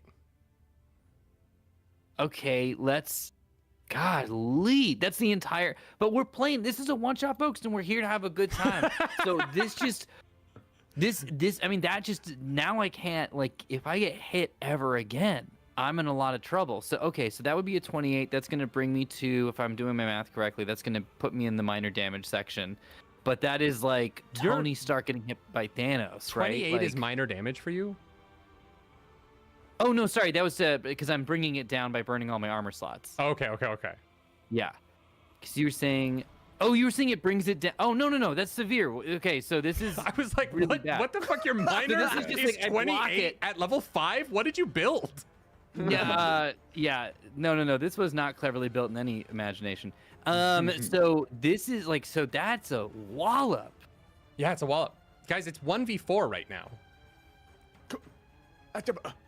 Well, technically 5. I let you have a Siberian tiger, okay? I wasn't going to make it easy. Frozen, and you have an arc reactor in your chest. Made of dead people. Your Siberian tiger's Made of evasion is dead like robots. 90, okay? Tara will survive. The rest of you will die, but Tara will survive. Okay. Jeez. Okay, Oh, that so hurt. Gallo and Monroe are still encased in ice, right? Yes, they are. That's going to be his turn. Okay. I don't want to hog the spotlight, but I'm going to try to get you guys out of this situation a little bit. I think you see that roll on Monroe 19. is. Oh. What did Gallo just do? I said we both couldn't roll out of the strength, so we can't do Oh, anything. We're stuck. I didn't even try yet. Okay. It's 'cause- 17 to but- break it. It was 19 initially, but it's 17 to break out of it now that you're encased. Okay. I think Monroe, because even though we are encased in ice, we're restrained, which only limits our movement. We can still take actions, right? And you both yeah. have arrows and stuff. Yeah. No, and he's still in melee with us. I believe no, 'Cause I you're was right. restrained. Yeah, the restrained condition. Yeah, you were still able to make says- attacks from restrained. Yeah. Mhm. Okay. And if he's still in melee with me, because I was about to chokehold him, I was right next to him. Yeah, as he- froze yeah, us he's over, right in so front I'm of you, Assuming yeah. I'm still next to him. Okay.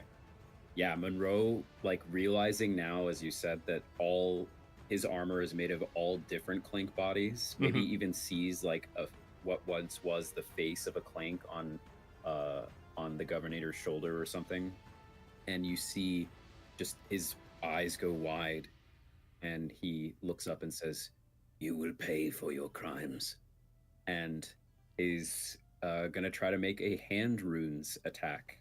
So I'm gonna basically just push my hand forward, and we see this circular pattern of runic energy and magic that I'm gonna try to empower with my sorcery. Sick. I'm gonna say I don't think we've used Izathras's favor. So I'm gonna, because of the added anger and this boon from our, beloved chat, I'm gonna give you a plus d6 to that roll. Great. Yes, thank you for reminding me because I kept forgetting to use that. Okay, I will roll to hit. Here we go. Okay. Ooh. All right, that is a how much? What do I need to hit? To hit, 18. Mm-hmm. Okay, if I roll a 6 on this d6, I got a 1. So that is a 13 with fear. Oh What no, I'm happened? so sorry. Well, first of all, he's terrifying. He's really scary. So not only did you roll with fear, I'm going to take that fear. That's great. He is going to steal one of your hopes. So you're going to lose a hope thanks to his terrifying presence, and you are going to miss. So none of that is very good, just in general.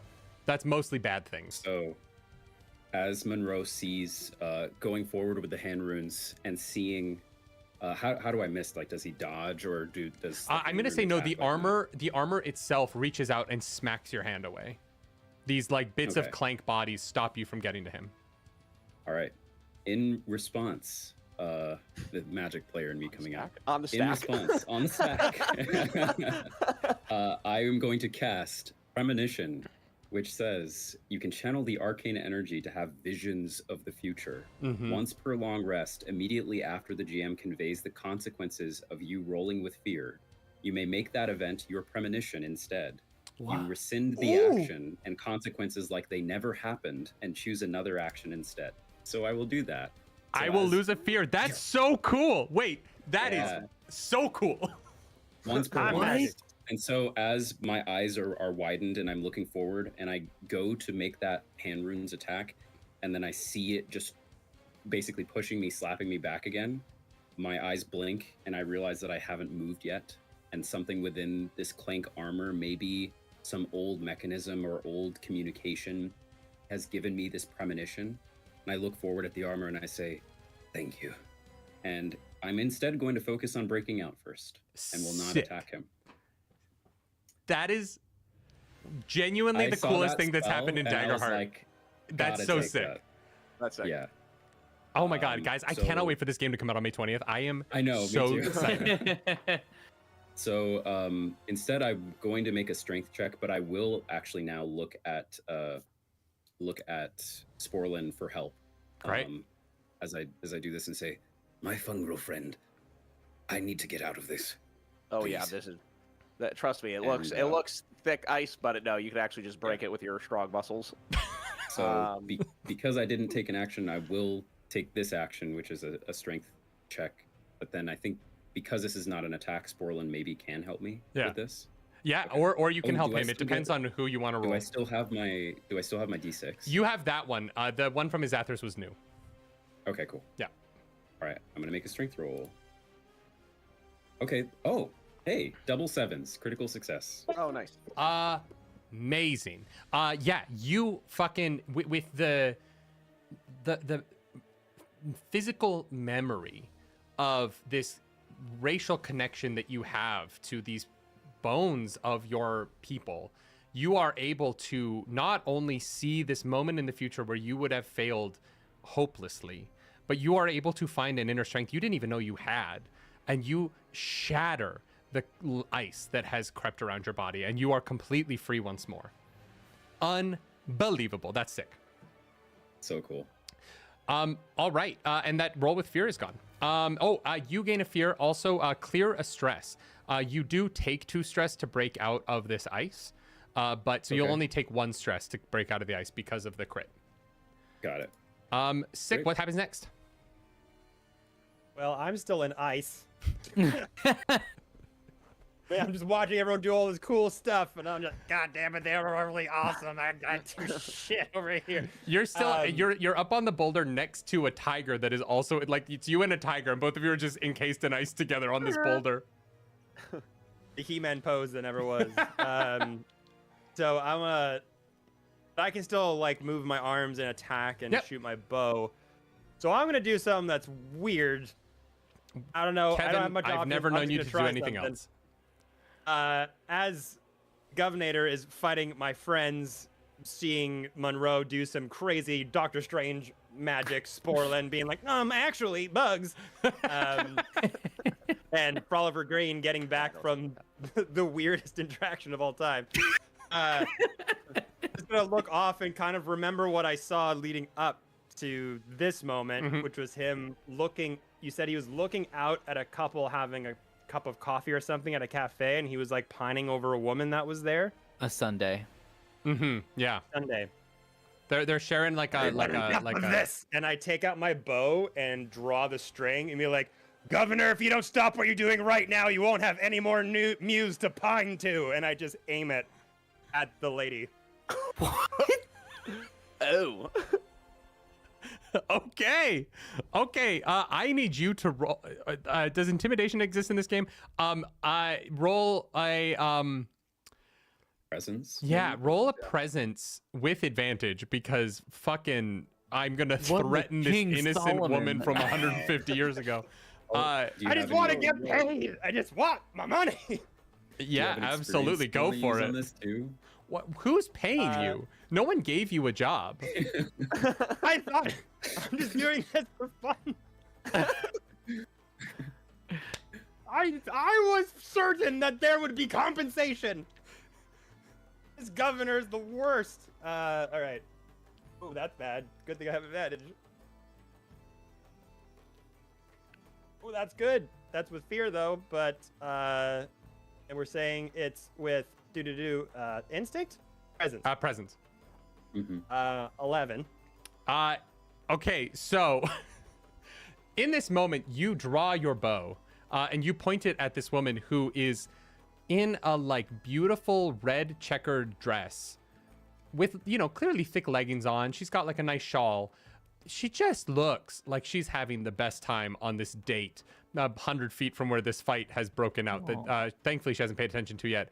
And in this moment, you feel like you are willing to threaten her life, but there's something terrifying about the man before you, this Inferis in his armor. And so you are going to lose a hope as you realize maybe threatening innocent women is a little too far even for you. And I wasn't actually gonna go through with it. I want that to be. oh, Put that out there to the audience. I'm just was not going through with it. I was completely bluffing. I'm trying to justify his abilities, okay? As you lose a hope and you do fail. I'm going to take that hope. I'm going to make it my turn now.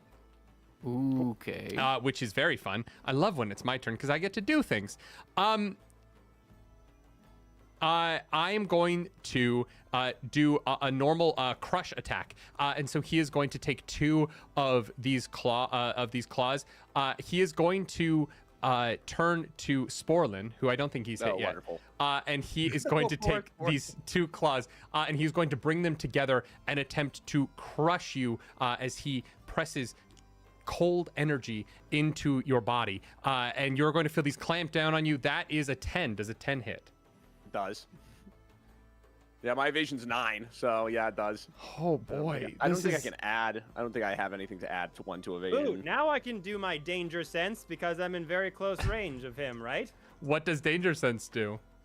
Once per short rest, mark a stress to make an adversary re-roll an attack against you or an ally within very close range. That's you know what? That's probably a really good thing to do here. Let's roll that again. And my dice is gone forever. That's sad.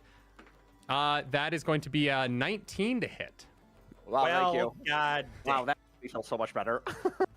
That's my temples Just are like the Guardians of the Galaxy moment, me just going, Mantis, watch out! After you've already been hit.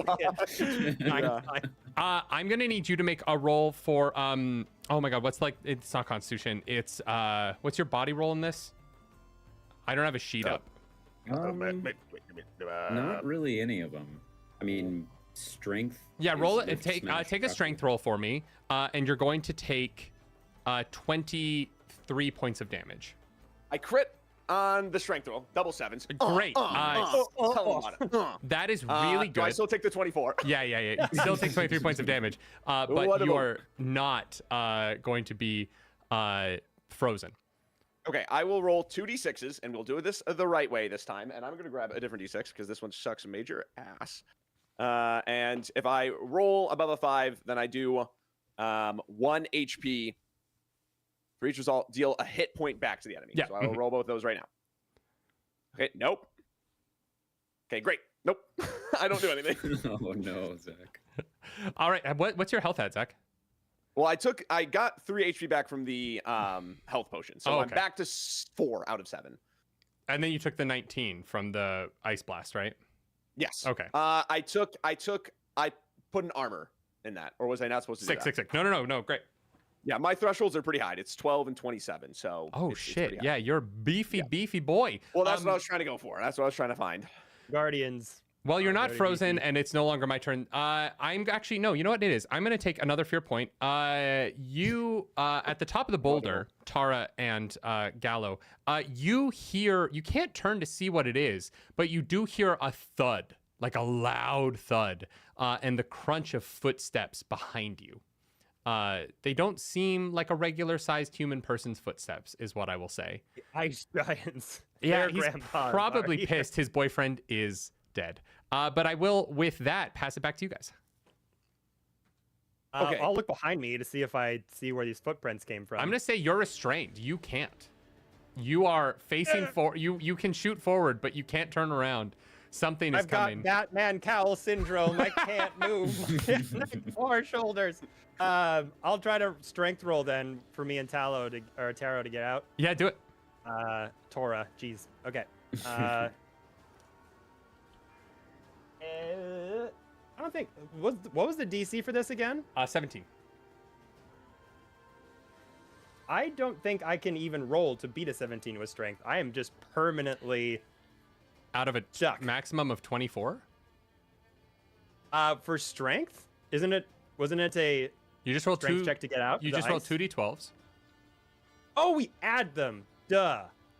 Jeezy, crazy. Have you? Wait, I have not been doing wait. that. Have you been? But Wow, actually. Oh no. Wait. No, Dice. We have They to have stop. been really- they have been really low. So lately, they were like 2s and 7s and everything.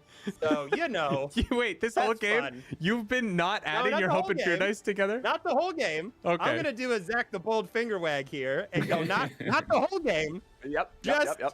the second half of being in the past. The timey-wimey bullshit got me all clamped, and I forgot what I was doing. What did you do on the break? Holy shit. I thought getting a Also second whiskey was dangerous. I don't know what the hell's going over in Vancouver. Oh, well, I crit. Oh. Well, fuck me, I guess. Yeah, Yeah. those together, but it doesn't matter. Did you Yeah. crit or did Tara crit? The cat crit. Nah. Tiger crit. What? So the goblin's still in the ice, but the tiger is free. So you're frozen to the back of your mount. Okay. Wonderful. Works for me. No place I'd rather be. Hey, Taros, get the fuck out of here! This is not going well. I'm gonna hold on. I'm concentrating on something deep within me. I'm calling on my tenets of being orderborn, honor, glory, and proving to my dad that I'm capable, and it's just the job market right now. And I'm gonna go into unstoppable mode, which is a guardian feature. Mm-hmm. Where once per long rest, I can choose to become unstoppable, and I get a multitude of buffs. So I will gain resistance to physical damage, increase my current armor score by my proficiency bonus, add the current value of my unstoppable die to damage dice total, and I cannot be restrained or vulnerable. Yeah. Wow. I guess that would have been better doing it earlier, but I'm calling upon a velvet water bug. Is the spirit I'm calling it upon. So every time I do hit you, I have a dice I will be tracking that once it gets to 6, then it'll be over. But as of right now, I am at 0. Speaking of No, it starts countdown with one. dice, if any of you, Anonymous has donated $50 to clear one of your countdown dice. So if at any point someone does need a to either maximize or minimize their countdown dice, whichever is the better of the two, obviously. Cool. Sweet. There For is the audience, could you explain what the countdown dice? Not for me. there's a number of abilities in the game that rely on a Always countdown for the dice, audience. like the unstoppable or unbreakable that Zach just used, Oh. where basically like they. It's similar to the D&D rage mechanic, but it has a time limit. So like after a number of hits, it stops instead of just kind of going. And so in this case, because of Anonymous's donation, Zach could get to 5. And then if no one else is using the countdown dice clear, they could essentially go back to 0. So rather than having 6 ticks on their countdown dice, they would have 11. Awesome. Yeah. Yeah, no wonder I was confused because I didn't pick anything that uses a countdown. Yeah, dice, so it's makes certain classes use it more than others. Sweet. But there's a lot of really powerful spells that use that dice. It's very fun. Yeah, okay, yeah, you are now unbreakable. Congratulations. Thank you. What happens next? We got the okay, really quick, Zach the Bold. Were you, just because I don't want to get in the way of any particular plans, were you, and I know we're talking above game, but it's like a one shot for charity, y'all. Were you gonna like go into fight mode with a giant, or is there any wiggle room where I could kind of chat with our friend here? I wanted to just be in a position where I'm like, hopefully maybe you guys can back up and I can just be, as you're talking to him, I'm like boxing him out. I'm like, okay, no, I love that. It's like, just hit me because I don't even know if I have the capability of rolling high enough to attack this person. So I was just kind of like, I wanted to say canonically that me frozen on top of my tiger, like the tiger ran out from melee from the guy with me frozen on top of it, so I got some distance away from him. Absolutely. I'm gonna try something a little zany. Let's do it. The giant running up, I am going to turn, and I'm actually going to like pull off like my cool Froliver green hood, and take off the tuxedo mask and put my paws in the air and yell out loud, "I'm sorry. I'm sorry for what happened." Okay. Is there a chance we could talk? Roll the highest presence roll you've ever rolled in your life right this second. Would you consider this provoking? I would consider it the exact opposite of that. I would consider it 100% the opposite of provoking. I would consider it the antithesis of provoking. Could I burn my last hope to add a 1d4 with Heart of the Poet when speaking to a person you're trying to impress, persuade, or offend? You can spend hope to add 1d4 to the action roll against them. Hell yeah, you can use your abilities. I love that. Okay, great. So we're gonna do this. This is my last hope. I'm putting everything on this. I'm gonna roll my and this is I'm rolling presence, and then I'm gonna add a d4 to that. Just don't roll with fear. Roll with fear. Just don't roll with fear. Okay. Okay. And let me roll my d4.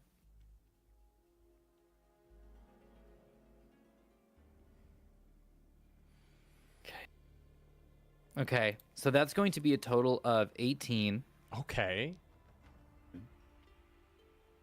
With fear. The DC was 20. Because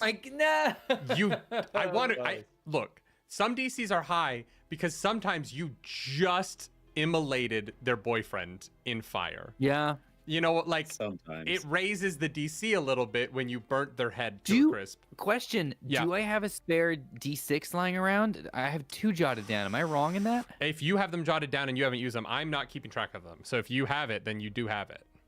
I think you Excuse used me one. while I only used 1, and I believe I got 2. And if I'm wrong, I'm sorry, everyone. That's 3, which is going to bring me to... Oh. All right. You see this ice giant has dropped from this portal and is charging over to where you are. At this point, all hell breaks loose. The kerfuffle of like snow and ice was confusing to people who looked over, but an ice giant appearing out of the sky, people are beginning to run. You turn, you see the woman that was being stared at by our governator has been covered by the man that she was with, and they have taken off into the shop and trying to find cover. The governator is like, "No, I will get you later." And you see, everyone else sees this. You are focused on this giant because there is a part of you that understands that maybe they've done something wrong, but you still ended their love. And he is charging at this group. And as you plead, stripping the vestments of your vigilantism, You look up at him, and there is a genuine connection between the two of you, and he comes to a complete stop 30 feet away from you and ends his charge.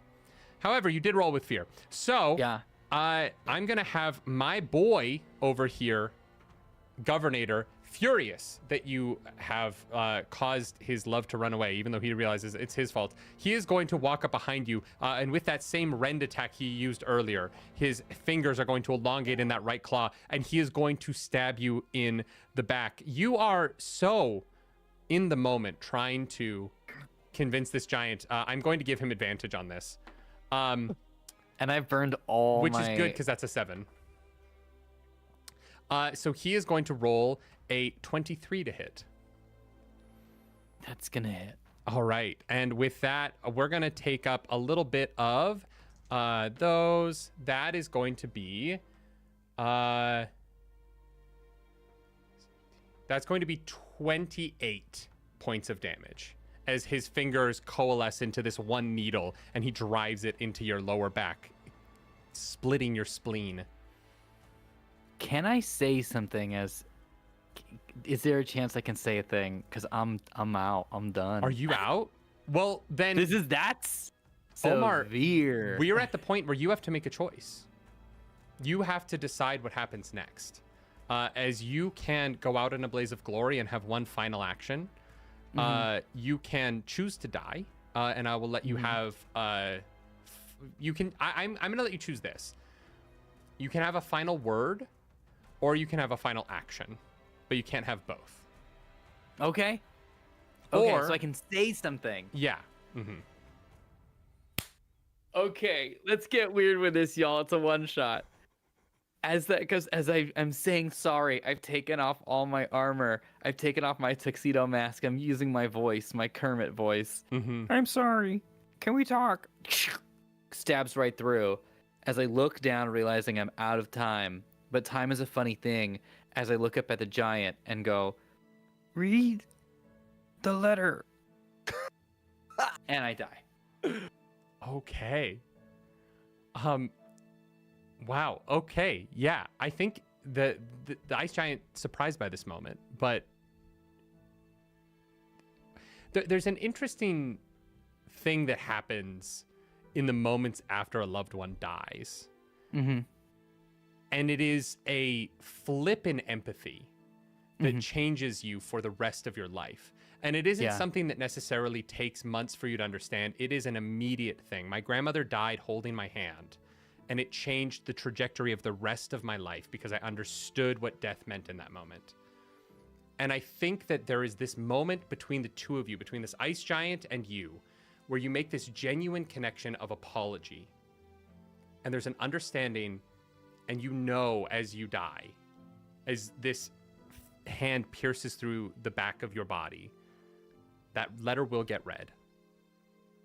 And you have connected with this giant, an enemy,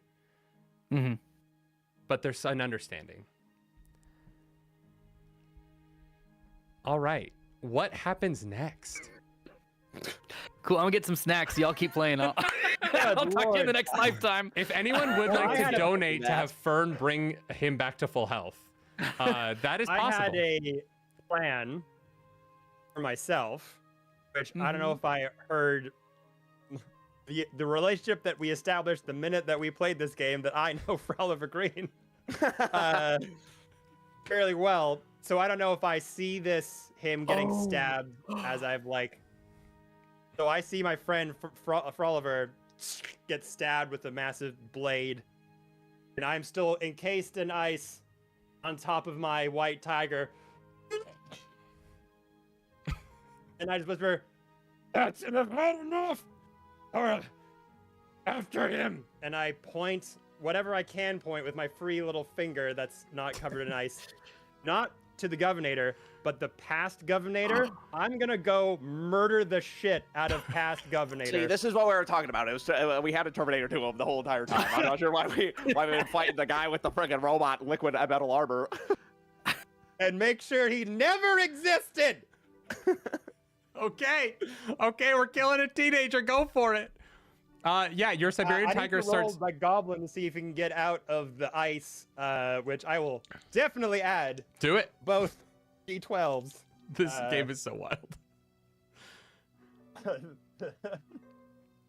13, 16. God damn it. That's one away. Yeah, your Siberian tiger is charging down this young man who is just sweating, staring at this ice. He has not moved from the tree. He has maybe like stepped a little bit closer to it, trying to figure out what the fuck is happening. There is an ice giant in the town square, and he is just unaware as this Siberian tiger is chasing him down with a goblin that is fully frozen in place. But the tiger does have an attack. Ooh. No, The tiger can attack him with its claws. Okay. Yeah, So absolutely. I'll make an attack with that.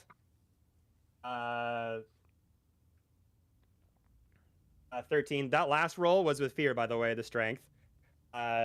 This is a 16 with fear as well. Amazing. Okay. Yeah, those We're both doing hit. great. He is a dude in a fucking like first date suit. So that's 11, 15 physical damage as the tiger just pounces this guy holding these tulips, and he goes and just starts to maul him to death. Oh no. Yeah, absolutely. yeah, that's awesome. That is a major wound on a regular person. He has no idea what's going on. He stared at this ice giant. Suddenly, a tiger leaps on, takes a like chunk out of his face immediately with his claws, and there is just this poor 18, we're gonna say 19-year-old and Ferris boy that is being slowly dissected while living by a Siberian tiger. I don't know if you've seen what a Siberian tiger does to its prey. It is violent, and it is happening to this poor, love-struck but perhaps slightly incelish young man. What happens next? That's I my think- turn. Monroe, Yeah, Monroe. still standing, unrestrained from the strength of his seeing the Clanks tormented this way, watching as Froliver has been killed in this moment. The giant standing on the precipice, and Sporlin near as well. Monroe's gonna spend his turn looking up at the giant, and as the body of Froliver sinks and falls to the ground, Monroe will look up at the giant and say, My friend, there is one true enemy here. Follow your heart. Let it guide you. and Monroe will turn to look at the governator in his suit of armor and will finish by saying, He has killed many of my people. Please, I have no heart. Feel for me and do what is right. Roll a presence roll for me with advantage. all right. And I don't think any of my experiences help with this, but I will make a presence roll. Advantage is an extra d6, right? Yep. Okay. Oh boy. I mean, the only thing I could possibly argue, so one of my experiences is built to last, which as a Clank thing, I'm built to last. Is there like some tie-in here that since I'm bringing in the aspect that these Clanks have been torn apart into pieces? Absolutely. Yeah. Okay. Spend a hope, right. add +2 to your roll. That's Okay, fucking I will crazy. do that. Okay. Because here we not only go. are you built to last, Clanks are built to last. This is your Yeah. people, man. Yeah. For This sure. is my people. Okay. Oh, I can just add an advantage in the interface. That's very convenient. Thank you, Demiplane. Okay, here we go. Oh. Wait, let me do some math here. Oh yeah, that's okay. Okay, that's good. That is 8, 3, and 6. So 19 Yeah. with hope plus 2 is 21.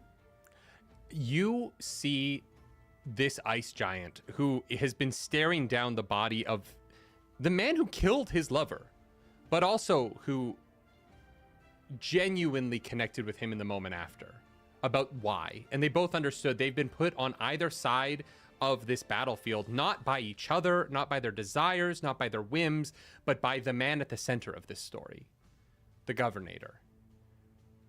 And he understands that his perils today have not been the actions of your party's fault, but rather by the decisions that him and his love have made. And there's a man who has taken advantage of them in that, and he will join you in your fight. You know, in this moment, you have convinced this ice giant to be on your side.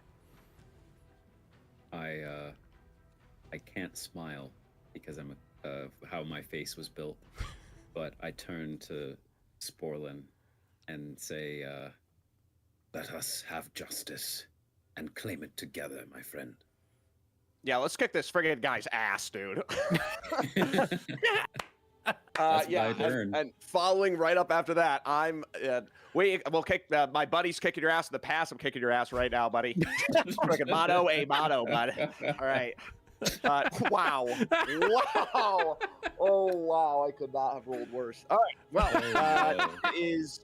it is with hope. So it is a 10 with hope. Yeah, that's to attack. Oh, sorry. No, that's with my, so it's 7 with hope.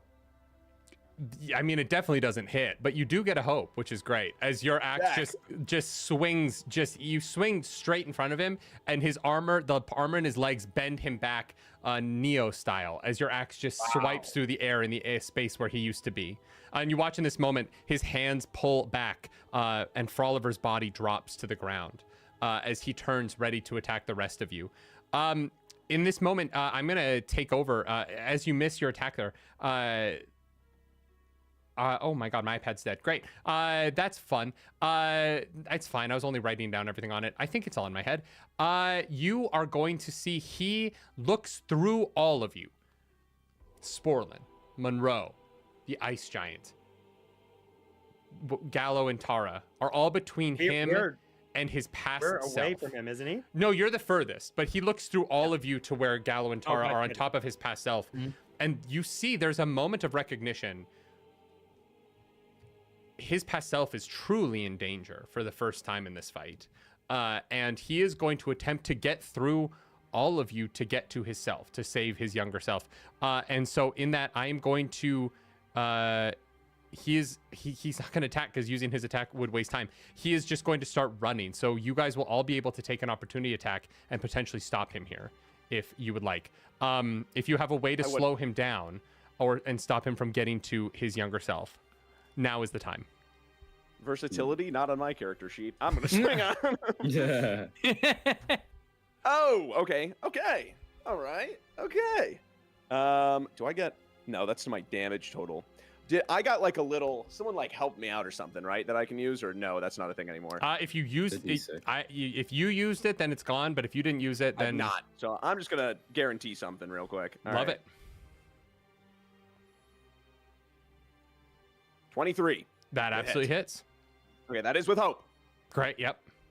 Okay, sick. And since I am currently unstoppable, I add a d6.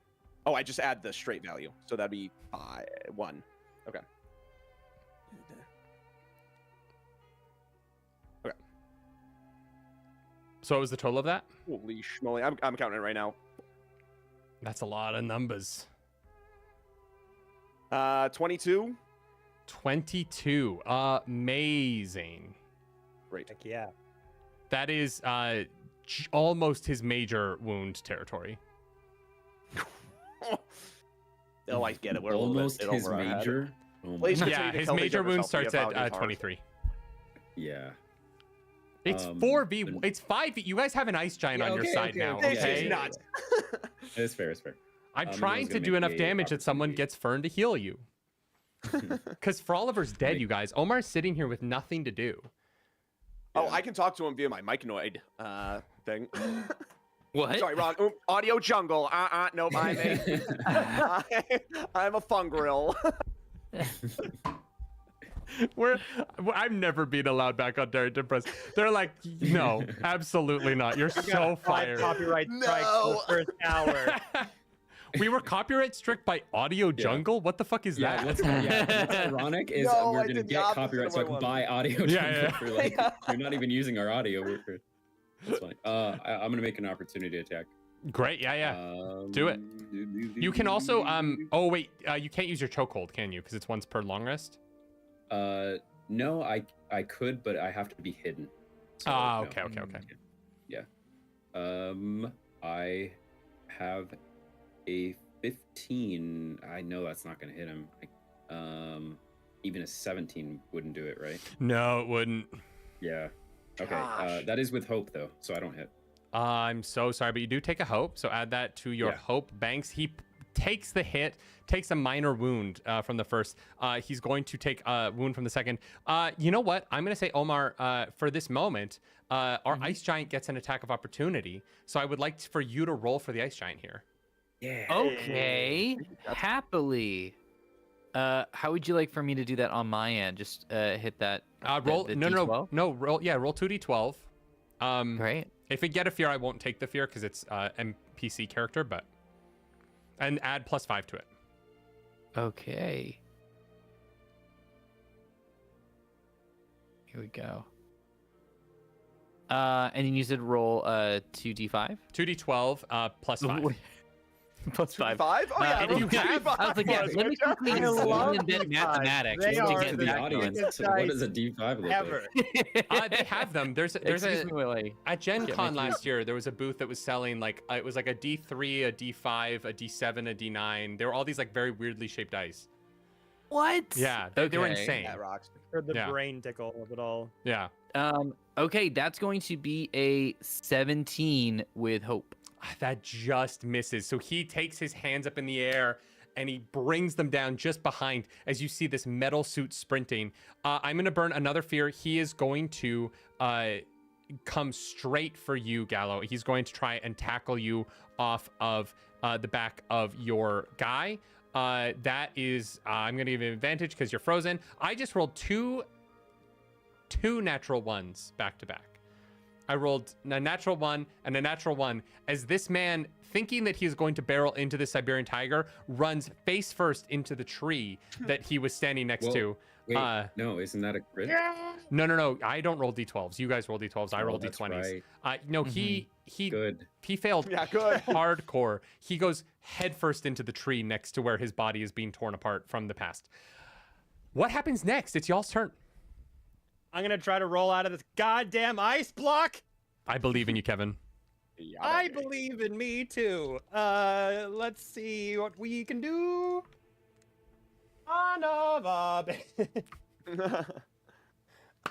Yeah, that's a 7 Oh, with Heck fear. yeah. Heck yeah. thank you. well, I needed but- that. But he can still shoot with his bow. He can, yeah. So he's gonna shoot his bow into the face of that younger self. That guy, as screw it. He just can't take it anymore. He's lost his frolic of a friend and just wants this to end. So with the short bow, that's with hope. 8, 11 with the short bow. Mm-hmm. I guess that hits. Yes, it does, because he's a boy in a suit. Boy in a suit.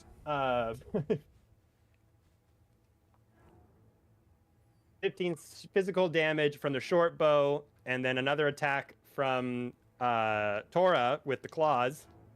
Jesus Christ. Get 15 to hit, so that'll hit. And then Yeah, it does. Yeah, it does. His evasion is 12. 8 physical damage on top of that.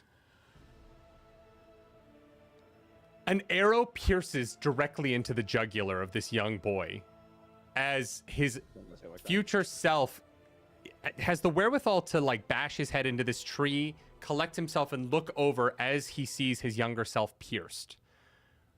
At the same time, this tiger's claw digs deep into the chest and rips the right side of the rib cage completely clean of the body, and life leaves this younger version of the governator. In this moment, the world around you begins to warp and shred. This tsunami of energy at the edge of your vision begins to rip the distant hills asunder. And this violent ripping is paralleled in the body of the Elder and Ferris Governator, as the different bodies of the clanks on himself come back to life, as the life that he lived and the damage he did to the world reverses bit by bit.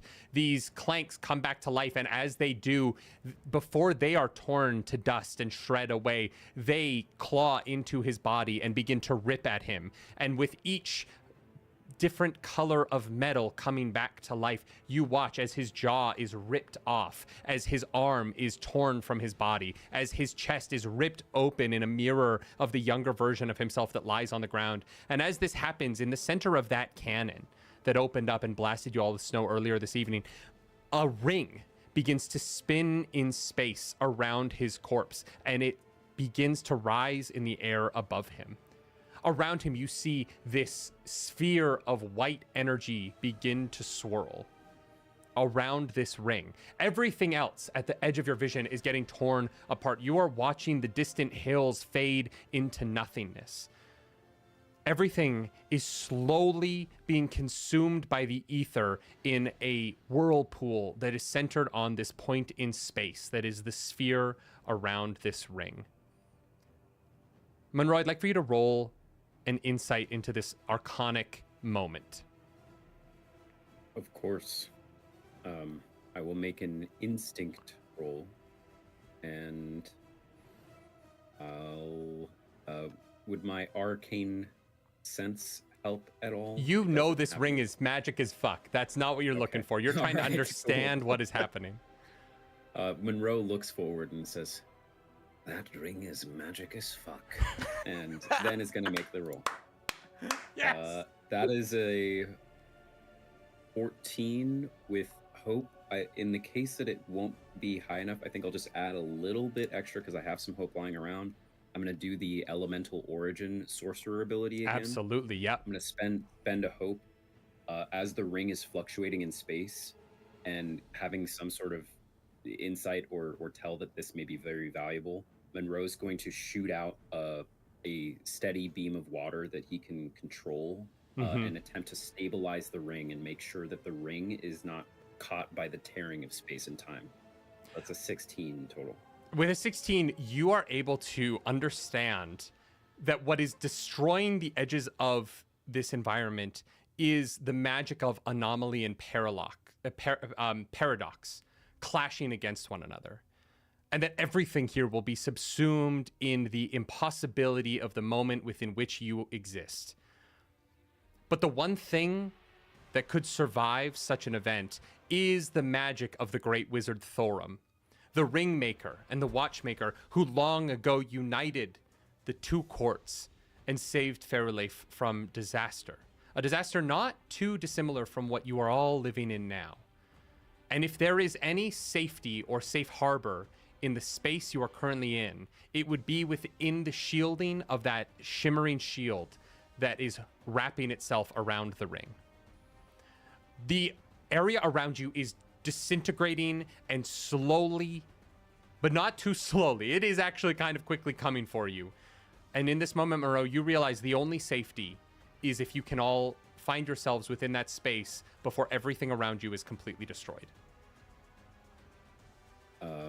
Monroe's going to... I don't have enough hope to do this, but do we still see the portal open in the distance? No, you don't see the portal. Oh gosh. Okay. Monroe's gonna call back to everyone and say, "Get towards the ring." And he will look at the giant, assuming that the giant is basically, maybe along with Sporlin, still the closest to Froliver's body. Mm-hmm. And will say to the giant, "Please, grab his body. Come to us. It is the only way to survive." And he's just ushering everyone to get towards the ring. All right, I'm going to need an agility roll from everyone except Gallo and Tara, because you are basically, it's 2 feet from you. Honestly, the ring safeguards kind of came to life around your bodies. And so, Omar, I'm going to have you roll for the ice giant that's carrying your body. And Sporlin and Monroe, I'm going to need agility rolls from all of you. Yeah, don't worry. The DC for this is 15. Okay. Okay. Oh no. There's no hope. Chat. That's just Chat. like flat. Donate Right? chat. You'd have to have like a thing for it. I mean, you'd have to have a thing for it. Yeah. Yeah. Okay. Yeah. I can't just like burn all my hope. Yeah, I didn't think so. Does Monroe? Do I get a sense that because I have that teleport ability again? Do I get the sense that even if we fail, I can fall back on that, or will there not be enough time? Should I decide now to try to teleport? Do you have hope? As many people. I do. I have enough hope to bring myself and 2 other people. Okay. Only if I succeed. Only if you succeed. So it's really just, do you want to roll with agility or do you want to roll your spellcasting? I think I'll roll the teleport just to try to get us all there. Yeah, safely. for sure. Who are the 2 people that you're trying to teleport you? Teleport. Sporlin and the giant, and then God. hoping that by the time I reach and touch the giant to teleport us, that he's also grabbed the body of Froliver, and that Froliver counts as an object. So for the magic of this, that body is still a body. It is not an object. In that case, he's gonna try to get the giant only. Great. And leave Froliver's body behind. No. All right. Here we go. With that, make your spellcasting roll before anything else happens. I just did. It's a 13 with fear, but the DC in parentheses is 12, so that is a success. That And is I a will spend success. A hope to teleport myself, a second hope to teleport Sporlin, and my last hope to teleport the giant. In this moment, as the distant hills disintegrate from view, all of the living members of this party find themselves quickly and efficiently inside the ring of energy surrounding a ring of the wizard Thorum, an ancient artifact said to be powerful enough to unite the ununitable. And in this moment, not only are allies in this bubble, but so too is one of your adversaries from earlier this evening. Because being united is not an act of magic, it is an act of kindness. And as you are all whisked to safety by the ring, you look out on the body that provided that kindness, as Froliver's body lays there, motionless, left behind, 150 years in a past that no longer exists. As the blinding white light of the swirling energy of this disintegrating landscape just shoves experience into all of you. Physical experience, touch, sound, light, taste, all of it at once. There is the shouting of hundreds of people that meets your ears. Protesters arriving in a town square. A very familiar location to all of you. The fanfare of a governor's carriage drawing into place. And a governor in silhouette, ruffling themselves, preparing to ascend the steps and make a speech to this crowd. You see a small ribbit, Godfrey, attempts to get into a post office and opens the door right into a toadstool named Sporlin, shocked to be back into that moment right when you were about to open the door. And as the fanfare plays and the governor's carriage opens, out steps the mayor of Torens Veil. And just because they did it in season 5 of Arrow, Oliver Queen, the mayor of Torens Veil, steps out. And so, Omar, I want you to let me know, there are 2 proposals on deck. Do we build a dam and increase our ice fields? Or do we allow nature to run its course and we continue to mine ice and run our businesses the way we have for thousands of years and not impact the rainforest down below? What is the speech that you're going to give? Oh my goodness. Froliver Green steps up to the stage and looks out. Is this correct? Am I following this right? Yeah, you are, in this timeline, you are the governor of Torens Veil because... Torren Veil multiverse. You never hit had to on take up a life of vigilantism. The governator did not use his political connections to take over here.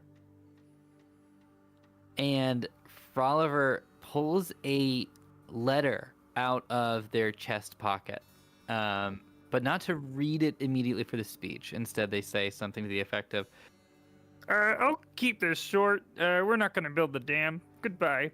and You say that with a laugh as you look down towards the edge of the town square, where you see inside of a stall serving these delicious large waffles to the protesters passing by who needed a meal, two ice giants, beloved members of the town, a lovely little gay couple who just wake up every morning and serve every size of Belgian waffle from the smallest ribbit to the largest ice giant, happily living their life together. For those of you who managed to survive this excursion to the past, you look over and you see the ice giant who survived, the one that you entered that bubble with. You all make this momentary connection where you know that you remember the events of the past, this world that no longer exists, this version of history. And you know that there is a kinship there. And your friend Froliver, alive once more, and now a leader in the town, as he waves goodbye to this meeting of the minds, the people of Torens Veil coming together to make the right choice, to stand for history and tradition, community and kindness. You see he waves, and on his left hand, that middle finger, Thorum's ring glints in the snow. For those of you who have these memories, what would you like to do to end the day? As all of this is kind of coming down on our group here, Gallo, who still has blood on him, there's patches of blood on the white fur of Taro, just looks a bit confused and then sees Froliver Green, now the mayor of Torren Veil, and is definitely fractured for life for what they had to do in order to get to this point. Never murdered anyone in his entire life. Is just a guard on duty with his cute little pet tiger, and suddenly just has a darker side that's been revealed, and just kind of like sees the new mayor waving and doesn't know how to put it all together, and just looks down amongst the crowd and the beaten terrain and sees a discarded green hood that's just downtrodden, and picks it up and assumes the new mantle of the vigilante of the forest and becomes the new Froliver Green, puts the hood up and just walks to be the guardian of the forest of the Veil. You have failed this Veil. Wait, that's a t-shirt. You have failed this Veil is so good. Sporlin Monroe, how are you feeling?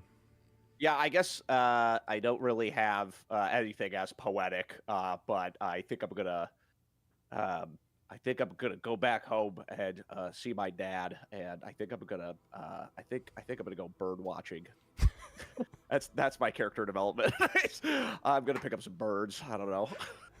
There's so many fewer of them than bugs. There's a chestnut collared log spur. That one I had at the top of the dome. Hold on, I keep going. He'll keep listing birds as he walks away. Monroe? We see that Monroe is back in his suit and his top hat, and is walking through the town, approaching Froliver as the crowd is dispersing. And Monroe is giving a tour to a small crowd that's assembled and following him. And he says, This, my friends, is Torens Veil. Here they do some ice farming. I believe actually a vote just happened of some sort. But yes, welcome, and please take a look around. I know it's been a long bit of travel from Duckdelve. and we see the crowd of people that are assembled behind him are all of the clanks that were made of the governator's armor, alive and well. And in the time that passed, Monroe would have gone back and found them and had helped them live fuller lives, which in this case is going on a tour of this place. And Monroe just sort of looks out in the distance as he remembers what could have been.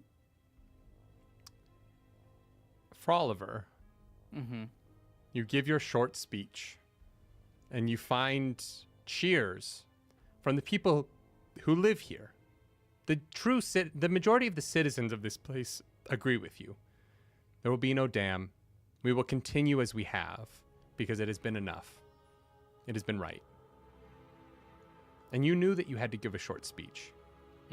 Because you turn and you walk to your carriage, and as you re-enter, sitting across from you, hooded, with long, purple-blue pointed ears, the former assassin and long feared Faerulafan citizen, turned good in recent times, though very few know that, Sirgin, a longtime ally of yours, is sitting there waiting for you. And he says, well done. But Seraphis curse still gotta be stopped. You think you're up for it? I pat the letter and say, Oh yeah, I think so. Well, then we're gonna see you on March 19th for the finale, baby. Thank you all. That's where we're gonna end this evening's story. I had no fucking clue what this was gonna be. You are all so goddamn talented, and I am so grateful to every one of you. That was so fun. I love that my ending was about birds and everyone else had something so touching. I go, well, I went from bugs to birds. bird it up. I never thought in a million years that you would kill the young version of him. Genius. And it gave me a way to bring Froliver back, so I love it because Omar is coming to the finale. So Can Right? I? Yeah, when you mentioned that earlier, and I was like, well, that's gonna have to change for a new character. Oh, I have the letter written out. Can I read it? Do we yeah, have go for it. time? I would love that. It'll be real quick, and I want to keep it. Everyone, keep in mind, I started to write this when things started to happen. So this time travel letter, is happening in real time. So here we go. It'll be quick, I promise. The idea was that the giant would be. Anyway, here we go. You'll catch on. Love is a funny thing. It fills us with hope. It also fills us with fear. Losing those close to us teaches us how little we understand that closeness. Take your broken heart and do good with it. Spread the importance of love, of healing, and of connection. And also use this time portal to build an exact robot replica of your boyfriend, and have that replica invade the town when the portal appears, so it's not your boyfriend that was attacked by me but the duplicate. And then do yourself a huge favor. Write this letter and send it to me, Froliver, 2 months before the attack on the town square, with specific instructions as to not open the letter until that very day. I will put that letter under a rock in the past. In fact, just find the letter and take it back to the past, but a little bit in the past to send to me, which now I realize doesn't quite make sense because you wouldn't. Okay, find the letter, which you've assumably found, and follow the following instructions. Reseal this letter in an envelope. Send it to me a month before the attack on the town square, and that's kind of it.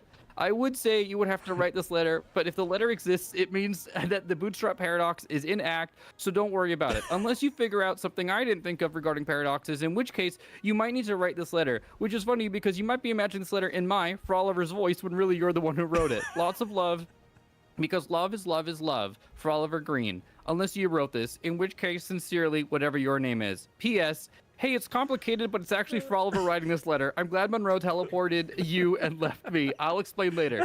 P.S. Froliver, it's me. Okay, don't worry about any of it. It all worked out. You became mayor, and the gay giants are okay. If I do read this, but in the past, buy Maria Takeuchi's Plastic Love on vinyl, first pressing. It'll increase in value by 400%. Wow, you wrote all of that. During all that in between business. Oh my How? god.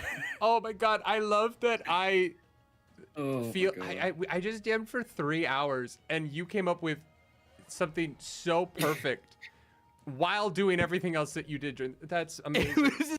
on God. what you were laying out. You were- As I was writing it, I was like, wait, the rules are changing. Oh my God, that if is anyone wild. donates $1,000, you will get that letter printed out and sent to you. You I can like how have that was Oliver's investment time advice. traveling letter. Y'all, we Of hit. all the investment advice you could give to yourself was to buy. Oh my God, if I could go back and just not open my fucking Charizard cards, they sell for millions. I had a first print Charizard Holo. Oh my gosh. I played with it. I literally on the concrete of the school ground put my Charizard Holo on the ground to win matches, and now it's worth $10 million. Oh man. Oh my god, this is worth so much. I just looked up. You weren't kidding. It's worth so much. Yeah. Anyway, sorry. Someone That knife in the wound a bit more. 20 years ago, somebody offered me 2 Bitcoin. And I said to them, I don't want 50 cents that's harder to use. And if I had just accepted it for free and then not done anything, I would retire and just, only play TTRPGs. Anyway, this has been the first episode of Charity Heart. We're at $18,093 donated. Thank you so much to everyone who participated this evening, helped us get this thing going. We will be back Monday night, same time, 8 Eastern, 5 Pacific. We'll hopefully be back with fewer technical difficulties and without water all over my feet. But I just want to say, despite the fact that my house is currently flooding, the internet did not go out, and that is a win in my book.